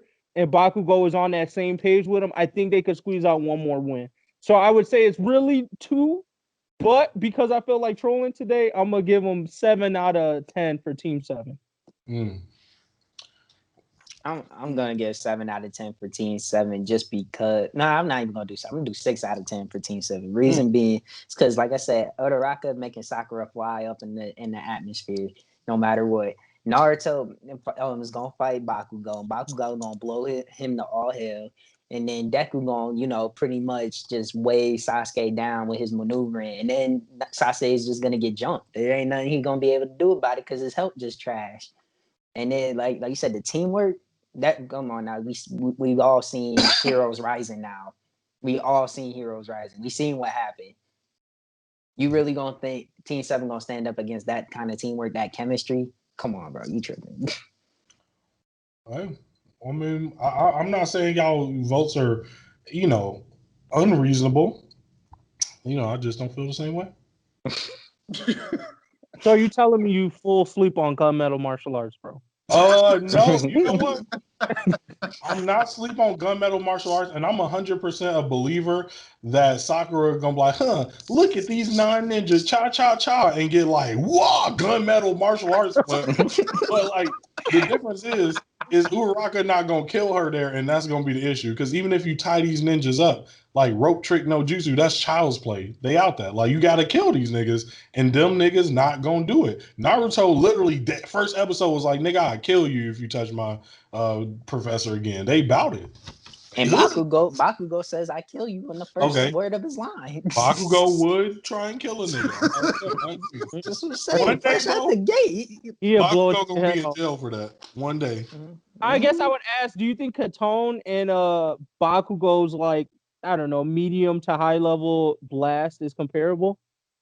Or you think definitely stronger than that? I think that Bakugo's like grenade, I think howitzer whatever thing. I don't know. I don't think that's what it's called. But his grenade thing, I think that's about as strong as a Grand Fireball Jutsu. Really destructive. Sasuke does know that at the start of the show though. So like, I think Sasuke can put out the equal amount of damage as him, except way quicker, and he's a murderous psychopath.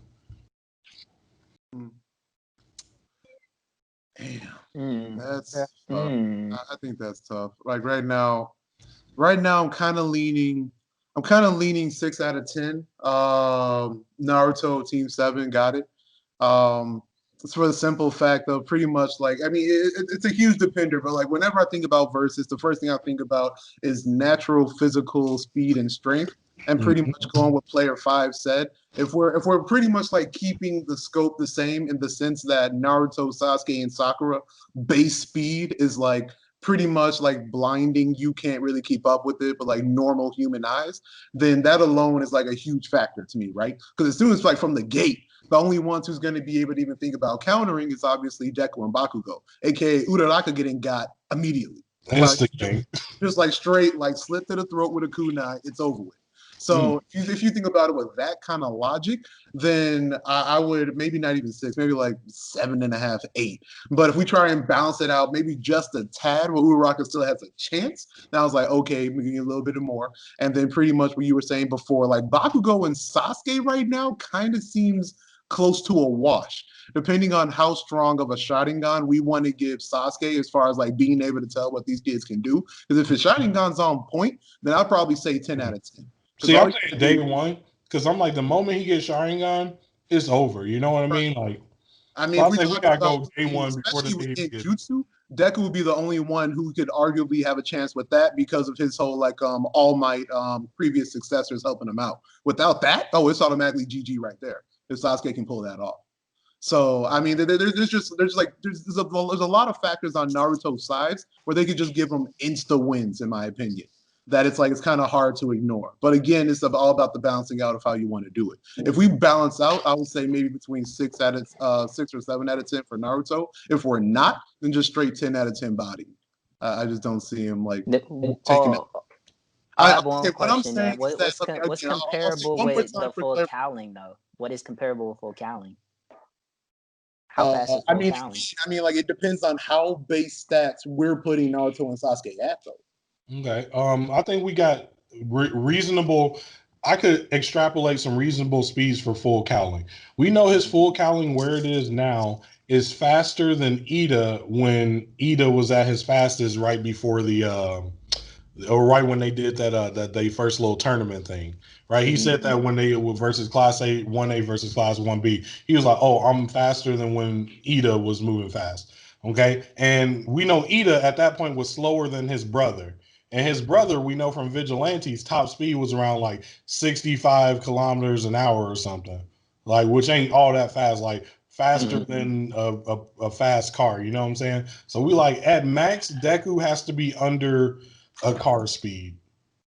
Like with his full cowling is under a car speed. But he's faster than the ninja then. I don't think so. I definitely think Naruto's running faster than a car. Yeah. Here's the thing I'm not fully understanding is are we sure that these kids were moving at this light speed that you guys are saying, or is it the speed that was brought up about like fully adults, you know, people who are fully matured into this lifestyle who are out here gang banging on this ninja It's lifestyle? the kids, because like you can even see when they do ninja stuff around normal people in the village, like they blink in and out of where they going. You know what I'm saying? Like they do really quick ninja shit around regular people. So from that frame of reference, from some of the regular people, like for example, when Naruto be like dipping away from people and like kind of being mischievous, you can kind of see him like ninja shifting around regular people. Honestly, I thought he was just doing a really high jump and people didn't notice. I mean, that's still arguable though, right? I mean, like they're. I mean, I would have to like look it up, but I'm pretty sure we've seen clips where like they do the whole, how you want to describe it, where like you know, like a ninja's just standing still, then he like bends down and he just like disappears. You know what I mean? Mm-hmm. Yeah. So Like, I mean, like, what pretty is exactly sure is he like doing? Naruto and Sasuke and Sakura was able to do that at any level. So I mean, if you think about it like that, then F around. Mm-hmm. But we never seen them do it. That's what makes it suck. Right. I mean, that's the game I was saying, like to actually look it up to see for sure if they're able to do that kind of ish. But if anything, they had to be close. So I mean, but the point is that they're able to do that kind of ish like without even thinking about it. You know what I mean? Like that's the kind of speed and the kind of power output they can drop at like instant. So I mean, compared to like Deku and Bakugo and Uraraka's natural speed, which is pretty much basic human just walking or running, unless they're actually unlocking their powers, then it's like, damn. Yeah, that's sorry as hell. That full Callan is really like only as fast as a car. That's trash. So this is a solid example of how you know that it's not that fast. It's like, so if you imagine Naruto in the middle of a clearing with some like trees and bushes to the side, and he has to jump into those bushes, you know that it's gonna be like a swish, like a whoosh, and he's just gone. Like you didn't see him move. But we clearly see Deku, like when that nigga was fighting what's that boy, Gentle? Like when that nigga full Callan runs, like you see him run. He don't even etch off screen yet. Like Deku ain't that fast yet. That's true. And then you can sit there and say that in that Naruto movie, his first movie, he outran a train with a person on his back. So fuck. Well, when you put it that way. Exactly. So that's why I'm like, man, that was really trash. And I'm gonna throw in a little bit of science, but I don't know if you guys have ever heard of this YouTube channel called like Game Theory and Film Theory and shit like that. They actually talked about whether the way Sonic and Naruto and all them niggas run, if that is actually a reasonable way to run based on it being, you know, more aerodynamic and all that shit. And they said that it's only a better way to run if you're moving at extremely high speeds, you know, way faster than any human could possibly ever move. And if assuming that is the most efficient way for them to run, then then they are moving at fucking faster than sound speeds, which is fucked up because it basically gives helping the case in point. Well, I guess basically it gives the other niggas no chance because they definitely did not have a fucking chance against Lemillion, and you can basically say that the way he was boxing against them niggas is very similar to how they were going, and he didn't even have any powers with that. He was just a swole nigga who was able to blink everywhere. That nigga ain't have a shank. Like imagine if he had a shank. Exactly. You know what, MGG? I changed my mind. Take a rock out. Put Todoroki in. This is unprecedented. Never in the podcast have we had a nigga switch niggas up in the middle of the verses. Like they just keep proving the point. Like this is just looking bad for my hero. Like, oh my god. Well, if they put Todoroki in, I'm gonna go ahead and say 6.5 to 7 out of 10 wins for Team 7, which is better than 8 to 9. Yeah, I'd only give him max one more win there, to be honest. I mean, the stats still hold true. The big plus with Todoroki is that now you have insta big scale, which could definitely help out. I'm gonna be real here. From what I seen out of this nigga Todoroki has an actual factual chance of killing one of these niggas, if not two. You know what I'm saying? So that's why I want to give Todoroki, like, because when he do his, like, heaven-piercing wall, that shit is a flash freeze. Like, True. in half a second, nigga, he done froze a whole fucking stadium. So I'm like, bro, if Sakura get hit by that bitch dead. Like, Sakura ass dead. Like, he could probably kill her.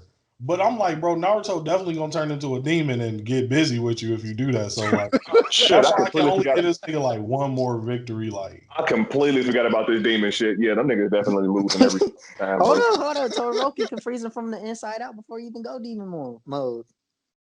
You telling me No. you telling me that Karama's just gonna let that shit happen though? He gonna be like, oh, this nigga done got froze. Fuck, I I gotta mean, break he out. let a lot of ish happen before he really come in. Like, think about it. say that. Exactly. That's all I gotta say. If Naruto punch any nigga in My Hero like he punched Sasuke in the Valley of the End, y'all know what punch I'm talking about. They head gonna motherfucking explode, bro. That shit gonna pop the fuck open.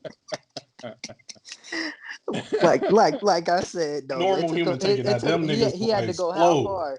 He had to go how far before he could have did that? He was dang near dead. A killing blow. That's what I'm saying. Sasuke put a fucking Chidori in his heart. But that's If what I mean though. Naruto went into beast mode, he's basically Higanto Machina going Mm. against a bunch of kids, bro. That's not fair. Man, put a hand to his chest, freeze his heart in an instant. It's over. Nah, bro. That's what He got him Sasuke thought to when his he face, put that though. when he put that Chidori in there. He like, oh, I Chidori this nigga. It's over. Nah, it's I'm not. gonna be clear on this. No matter in what scenario, Sasuke is getting jumped. Ain't nobody gonna try and jump Naruto. Everybody's gonna jump Sasuke. Well, you can't jump Naruto if the nigga can make a million clones. Facts. Man, that piercing ice thing killing all them clones. Let's not worry about it. Actually, that's And probably true too. Loki. yeah, and all them big flames that he be throwing. Yeah, all them clones don't matter. Yeah. So yeah, I mean, I'm pretty much with player 5 though. Still, I would still only see like one more win though that Todoroki can truly bring. To be honest, because I mean, Sasuke ain't stupid. Like if he like Sharingan's this kid and knows the kind of scale he putting out, he's gonna be target numero uno. Like it's gonna happen. Yeah. So shit. Next. Man, before we go next, all I gotta say is Deku got one chance to get it right, 1,000,000%. Yeah, That's all he got. He that's got one fair. chance. Like that nigga used full All Might power on them, he could kill all of Team 7 in one hit, easy. But that's a If big he hit. hits. If it hits. Yeah. I mean, everybody got one thing, right? Like Deku has 1,000,000, Baku has, some bomb he could throw out, and Uraka got gunmetal martial arts. So at the end of the day, like, Man, he must have was absent for this whole trade. We made a trade, man. A mid-season trade, bro. Mid-season trade. he was right. We ain't trying to get through the regular Todoroki season. We trying to get through the playoffs. Look, Uraka can't compete with gunmetal martial arts, but it is what it is. Y'all don't want to have that conversation. Listen, She did get busy with that, but like, here's my thing. I want to sit here and be like, MGG, you tripping? But every time I thought Uraka about to get work, gunmetal martial arts, like, That's what she did get her out, bro. Like, she undefeated with that shit. It was made for her. But anyways, on to the next topic of discussion. Let's do this Aang versus Korra. I think I'm gonna cut the other stuff because we running hot on time. But let's jump to Aang versus Korra. So obviously, Legend of Korra dropped as expected on Netflix. So I know niggas is probably watching that. And logically, the next topic of discussion that's probably gonna come up from the community is who's stronger, Aang or Korra? And we can debate it out here, but I feel like we might all be sort of on the same page, given that this is a sequel. But let's talk about it anyway. So Aang versus Korra, what do we think? Who's winning and how many fights? Korra stomping. Easy. Yeah. Like, I'm bro, out on this one. I still haven't seen Korra yet. Okay. You don't need to. Without spoiling for Gramps, for all the niggas that already watched Legend of Korra, I just got one thing for you. What one nigga in the entire Avatar series, original Avatar, could even beat Zahir, nigga? Like who? Fire Lord Ozai, nigga? Aang, nigga? Who? Nobody. He'll run their whole universe, nigga. Like, and she beat him. So I'm like, bro, Niggas can't tell me shit. After I saw Zahir, I was like, Aang can't say shit no more. That's it. Not to mention all the other niggas after that, like Kuvir and them. It's over, bro. Like, and this all and I'm gonna say so I don't ruin shit for Gramps. I'm gonna tell you like this. Don't you know where every avatar had that moment where they like, bro, I don't want to do this shit no more. I'm out the game. And that nigga Aang just became just like a crybaby ass bitch. You wanna know what Korra did when she did her quitting motion? She started beating niggas up in the pit, bro. Like that's what she do for fun, nigga, knocking niggas out, bro. Like she a hood nigga, like Korra winning. She was not no self nigga, all hands. Any nigga could get it. No bending, nigga. Who want it?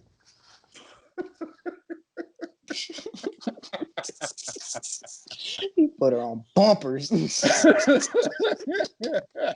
what I'm like, bro. Nigga, yo, it's Korra. 10 out of 10 fights. I ain't got no chance. He too soft in the heart. Are we Bro. talking max state? Like the strongest we've seen Korra to the strongest we've seen Aang? Bro, honestly, Don't even I can matter. see regular Korra give Avatar State Aang some go. She wouldn't beat him, but regular Korra could give Avatar State Aang some go. Get One. him. Get him. Yeah, if I would say max to max, I think at best I'd only give Aang like one dub. And that's only because maybe that's like, and that really depends because if I'm talking max state to max state, I also consider Korra's mental state a bit better than it was in the beginning. Because I felt like Aang could get one dub off of like the fact that he's a little bit calmer fighter than she is. So he might be able to do some tricky dick shit there. But if they're at max, I think Korra is probably way past that. So I would honestly argue 10 out of 10. If it was earlier, like maybe like when we first meet both of them in the story, because I feel like they're roughly the same age, maybe add a couple more elements to Aang, like water bending or water and earth. I still think I'd give Aang one dub, maybe, on Korra. Man, I'm a 100% 10 out of 10 Korra beat the shit out that nigga. Like, Anytime. The whole Anytime. time. Like- Aang could get help from that spirit koi fish and he's still Right. taking that L. it could be all a team Avatar. Like, they could try to jump her, bro, and them niggas getting packed out for real. Like, Damn. You know what would be a better fight? Uncle Iroh versus Korra. That's a better fight. that'd be a good fight. That's post workout? That's what I'm saying. Post White Lotus workout? That's Oh, cold. no. Mm-hmm. That's disrespect. Just, So, like, Aang, I trash. mean, he was still an avatar. Like, fuck. the last little bit I'll put on Korra, and the reason why I think she take 10 is like, so we gotta realize like things. Aang's story was kind of about like him getting the courage to be a fighter, whereas like Korra's story is often like, bro, chill out, nigga, pull your punches, bro. You know what I'm saying? Like, hold on, big dog. So like, I don't know. I don't think she not meant to be getting beat like Aang. Like she was never. I'm running for my life. Get niggas out to get me. Like she wasn't. She ain't built that way, bro. Like I don't think Aang want to see her in no type of hands shits. Period. Yeah, well, I You would heard it. personally give Korra 8 out of 10. Yeet. Pretty much Yeah. the two dubs Sleep, from Aang, sleep, creativity. sleep. You can't sleep as far as the quick thinking creativity that Aang pulls out with his bending. He's got out of plenty of situations just on his brain alone. Korra's about So the he hand. know how to run. It's just real. So he know how to run. Is that what that is? He know To how to be run honest, away. yes. I mean, you gotta give some big ups to that fact though. For him to get out of like most situations, you're not gonna give him no credit for that. Hey, actually, you know what? I think So- that's pretty fair though. Like, what if we say, hey, because Aang is an air nomad, which is why I think it's unfair, you know, because his nature is to run away. So if we count Aang escaping as a win for him, that could change this versus. And I wasn't gonna go that far low key, but I'll take it. He wants to win. That's what that is. He needed. I'm just saying because I then think that might be the only way. I would say it definitely starts to lean in favor of Aang because I feel like he can definitely finesse. Like I said, I think Korra's mentality is too rigid, especially earlier on in the story, to where it lends itself to Aang finessing the fuck out of her.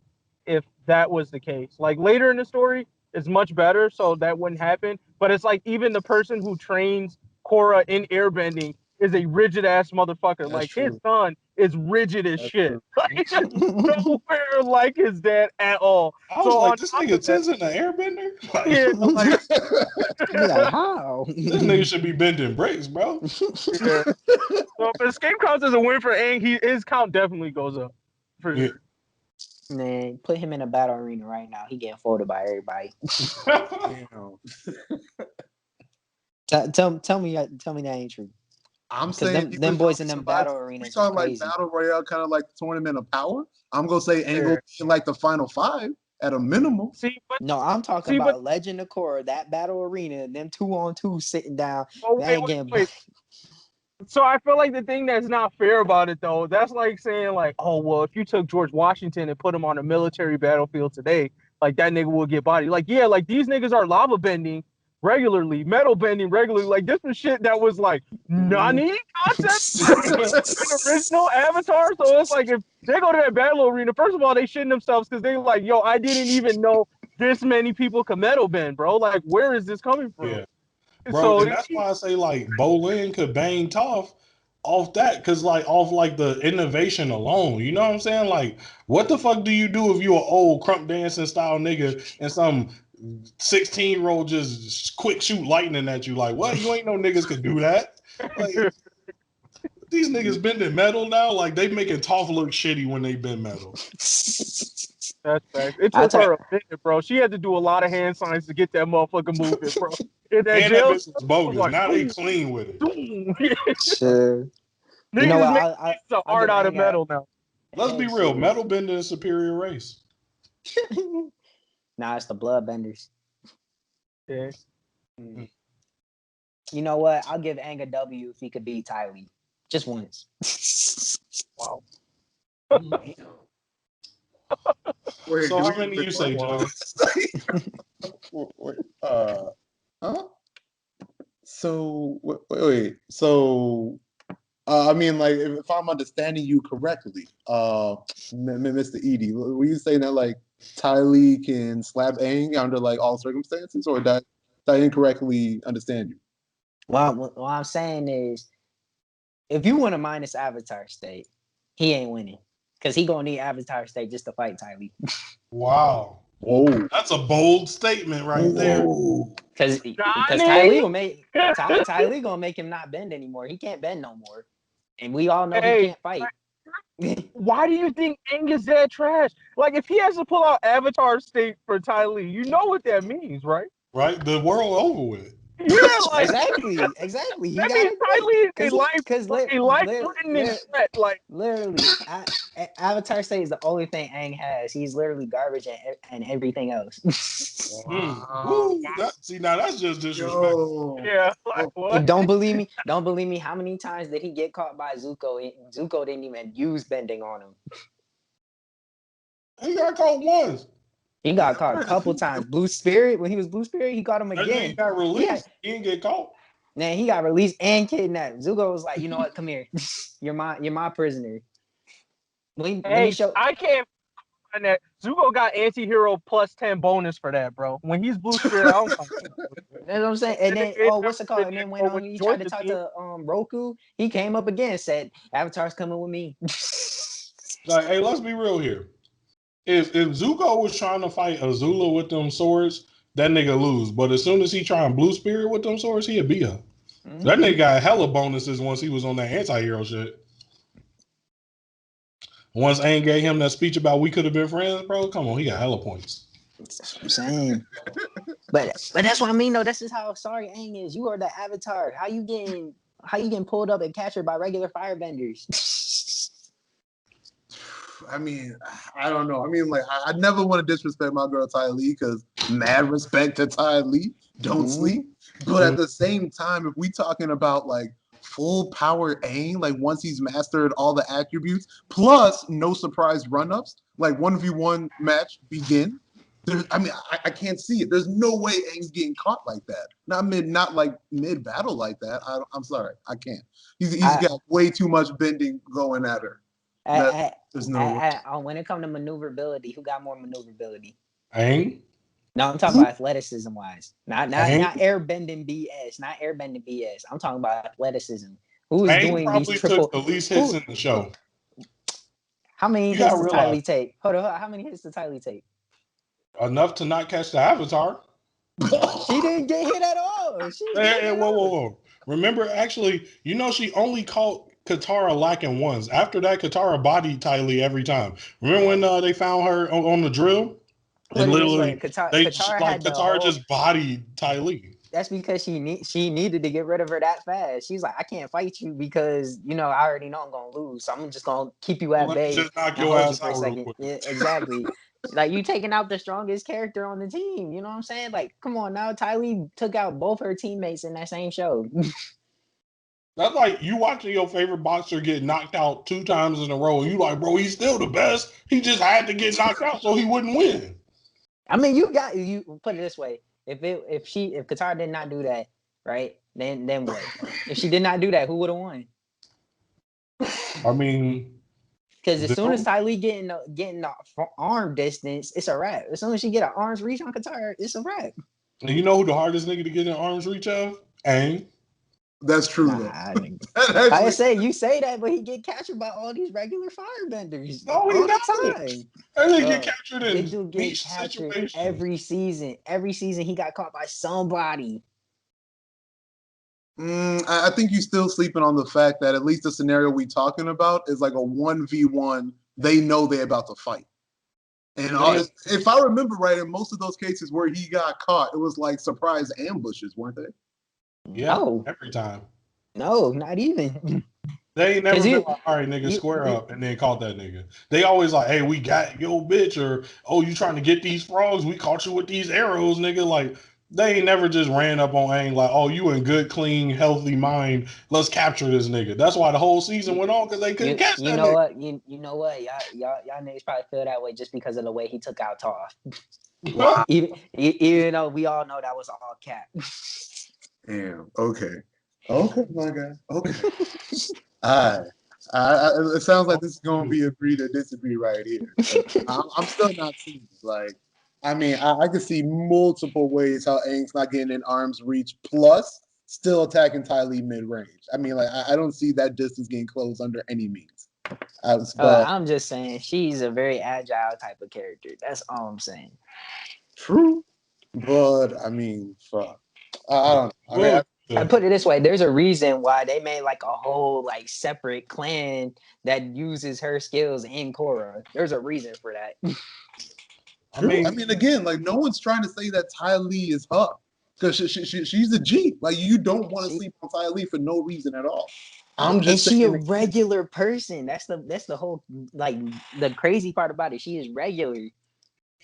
Which she deserves the ups for, but she's stepping to an avatar that's a master of all attributes. And she do mainly beat up on Sakura. So in Korra, did not a regular dude come at an avatar and whooped her? Wait, pause. When? In Legend of Korra. That nigga wasn't regular. He was regular. Stop it. We know what that nigga was. That nigga wasn't regular. I ain't gonna ruin it for Grams, but no. You just ruined your case right there. Hell no. I just want to make a quick side comment real quick. We need to make a tournament with all these niggas who are 100% pure hands. Rock Lee, Ty Lee, fucking Baki, all these niggas, and try to see who's the top of the hands. Because there's a lot of comments about folks who got these hands that are one of these niggas with superpowers. Baki dad is folding everybody. Hey, wait until the brackets are put together. But I just wanted to throw that quick comment in there. Got you. In any case, well, I think we can still go on record saying that as far as the main argument goes, Okora slapping Aang getting max like 1 to 2 dubs, if that. I think we're all in agreement there. All right, that's decent. MGG. That trash ass avatar. All right. Hey, bro, that should be just like the intro quote to the video. That trash ass avatar. he just ain't good. He know he ain't good. All right. I mean, I'm just gonna toss my 2 out and then I'm going on mute. But my 2 things to put respect on this month. One is Red Riot. Definitely gets the Rock Lee Award. He was able to basically do what Rock Lee never did in Naruto and earn some respect. And then second, I've been reading this new manga called Monster Number 8, aka Kaiju Number 8. It's a dope read so far. Only like it's less than 10 chapters, but I'm sticking with it. It's pretty good. That's it. Red Riot definitely get MVP to me. Definitely. I'll go ahead and put some respect on that nigga Asta with Yami Sword. That shit was lit. I'm hyped to see what happened. True. That's why I can't give it to him right now, because I get the feeling he gonna get it and do nothing with it. Yeah. Damn, I kind of have a feeling with that too. I'd really be surprised a little bit if they really like have him keep the sword, but it's still interesting to think about it and be hopeful for, because it could like, lead to a pretty significant power up. But I don't know. It would still be I don't know. It just feels off if they actually go in that direction for some reason, which is why I'm skeptical. But let's see. As far as manga highlights go, I mean, I got to give some big ups to Sukuna from Jujutsu Kaisen again, because that kid is just an all-around monster. Like, he's like Jesus Christ, one of like the strongest demons that have been introduced to me so far, just in like the anime or like manga series. Like, I feel it. Homie's gonna be like a straight redonkulous world impactor, so I'm ready for it. I just want to put some respect on the red scabbards from One Piece, because those niggas are definitely they would be getting a real nigga award from me for the way they're coming up on Kaido, going straight kamikaze out here. Yeah, they're actually stepping up. I didn't think they were gonna like go this hard, but it looks like they really are going in. So this is interesting. Yeah, they ain't no hoes.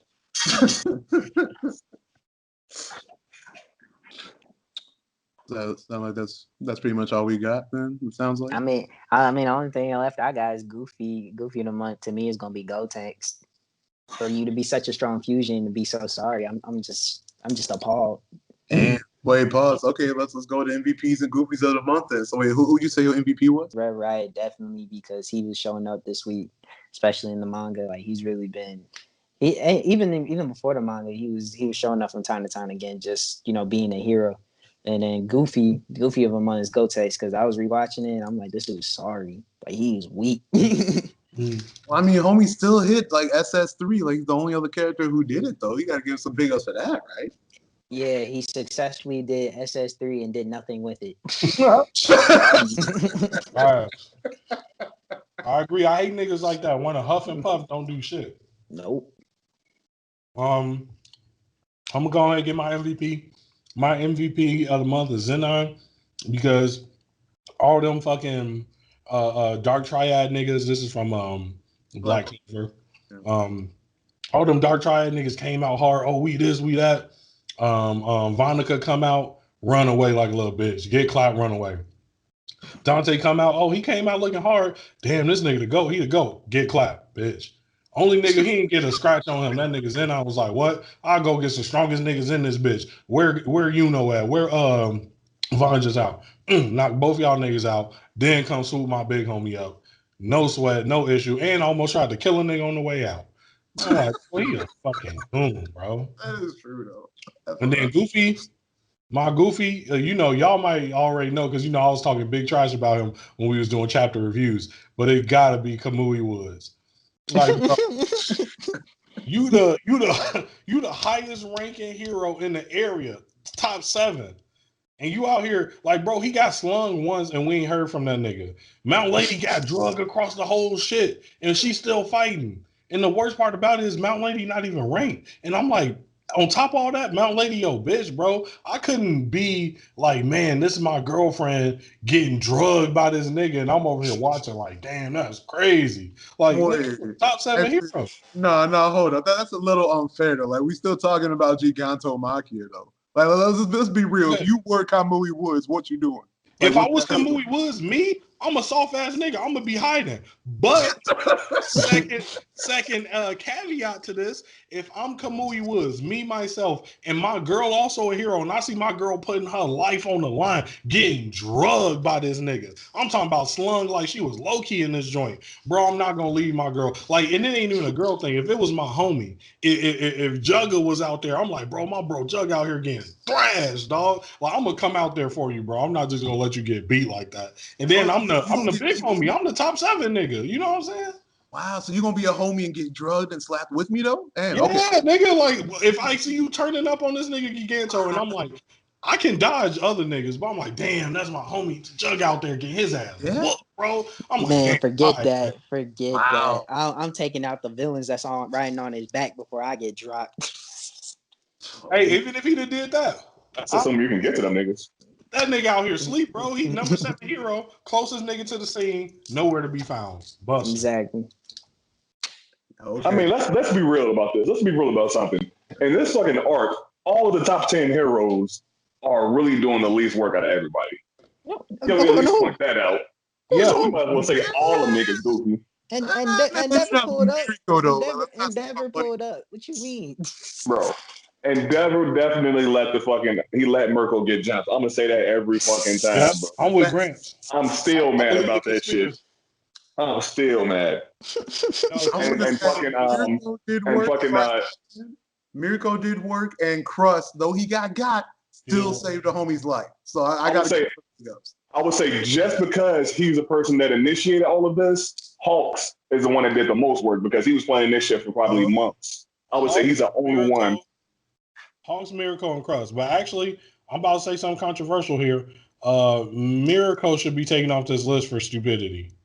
Oh, yeah. And my thing is like, yeah, she was going ham at first, but knowing that the situation was so dire, to go that far ahead without help, even though, hey, I'm a fellow conspiracy theorist, even though that nigga Endeavor really just let her die, also, or not die, but get murked, like, she's stupid for going that far ahead, bro. I gotta put some blame on her for that. Bro, it's the other niggas' fault that they ain't fast enough. You supposed to keep up with the rabbit. Okay, but like if you faster than everybody else, but you know it's a hyper dangerous situation, you need to tailor yourself. You need to pull back. And that's bro, you a hero. You a hero. You trying to get out here. You trying to get this clout, bro. And now you trying to go out there and do work for everybody else.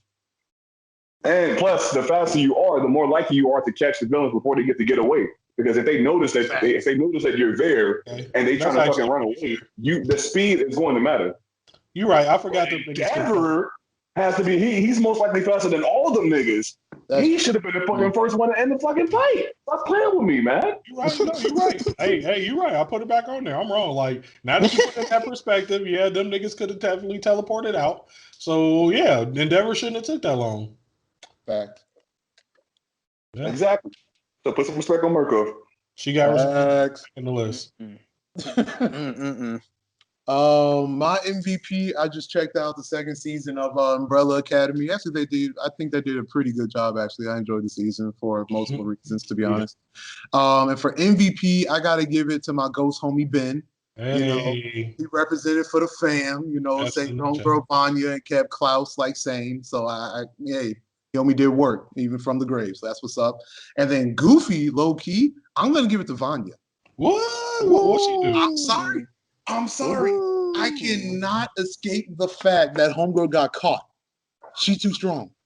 How did she get caught by 3 random popo? Like not even popo, but oh yeah. I mean, it's just like, are you joking? Like homegirl, I know. Okay, at the point, I do understand that she's just now realizing she got her powers. Facts. However, I would have let that go, but not too long ago, homegirl perfectly, mind you, perfectly raised an entire body of water, that pond, saving homie without even thinking about it. Like she did it pretty fast. It wasn't like, oh fuck, I don't know how to do this. It was like, nah, I know what I got. Let me raise this water and save my homie up real quick. I'm gonna add to that.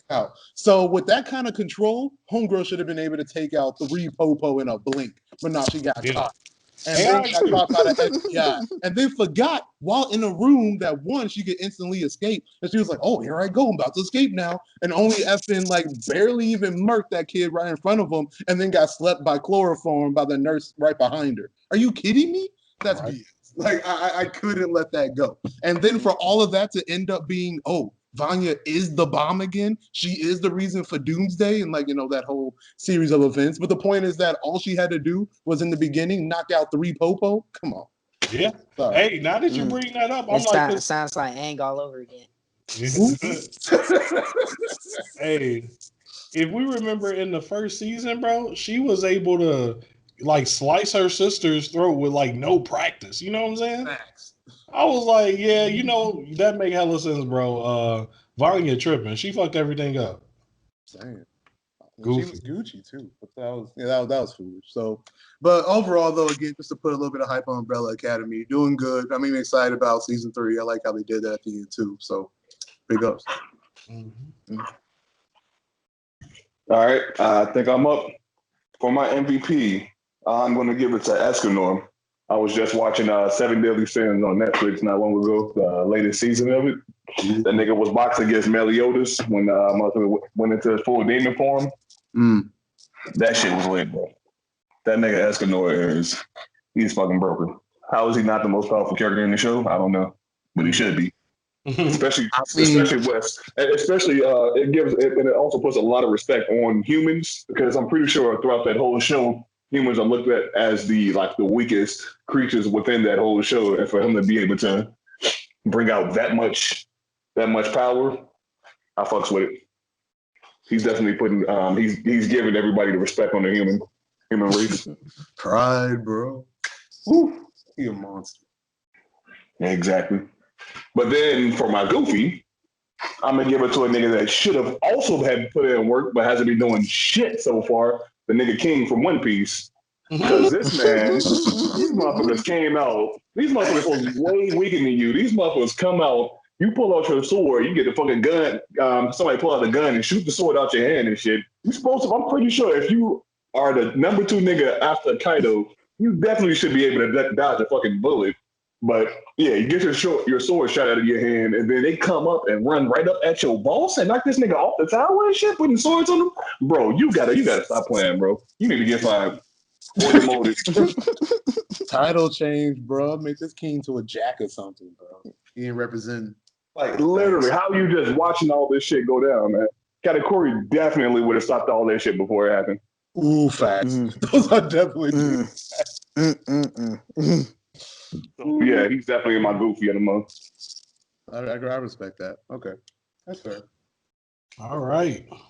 Yeah, that's it, everybody. Yeah.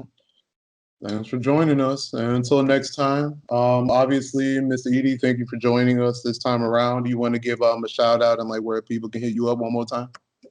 First off, I want to say thank you to the AfrOtaku podcast for having me. You guys are the real MVPs, real here. You know what I'm saying? I had a fun time in discussing about these anime, verses and anime news. A lot of things I found new about that I didn't know about. But yeah, it's Mr. Edie, aka Edie of the East. Yeah, that's my handle on all social media. You can find me on YouTube. Also subscribe to my couples channel, EC for You, and What a Shame EP Shameless EP. And INT EP is on all streaming platforms as well. So go check those out. All right. That's what's up. Thanks for joining us, everyone. Until next time. Bye. Peace.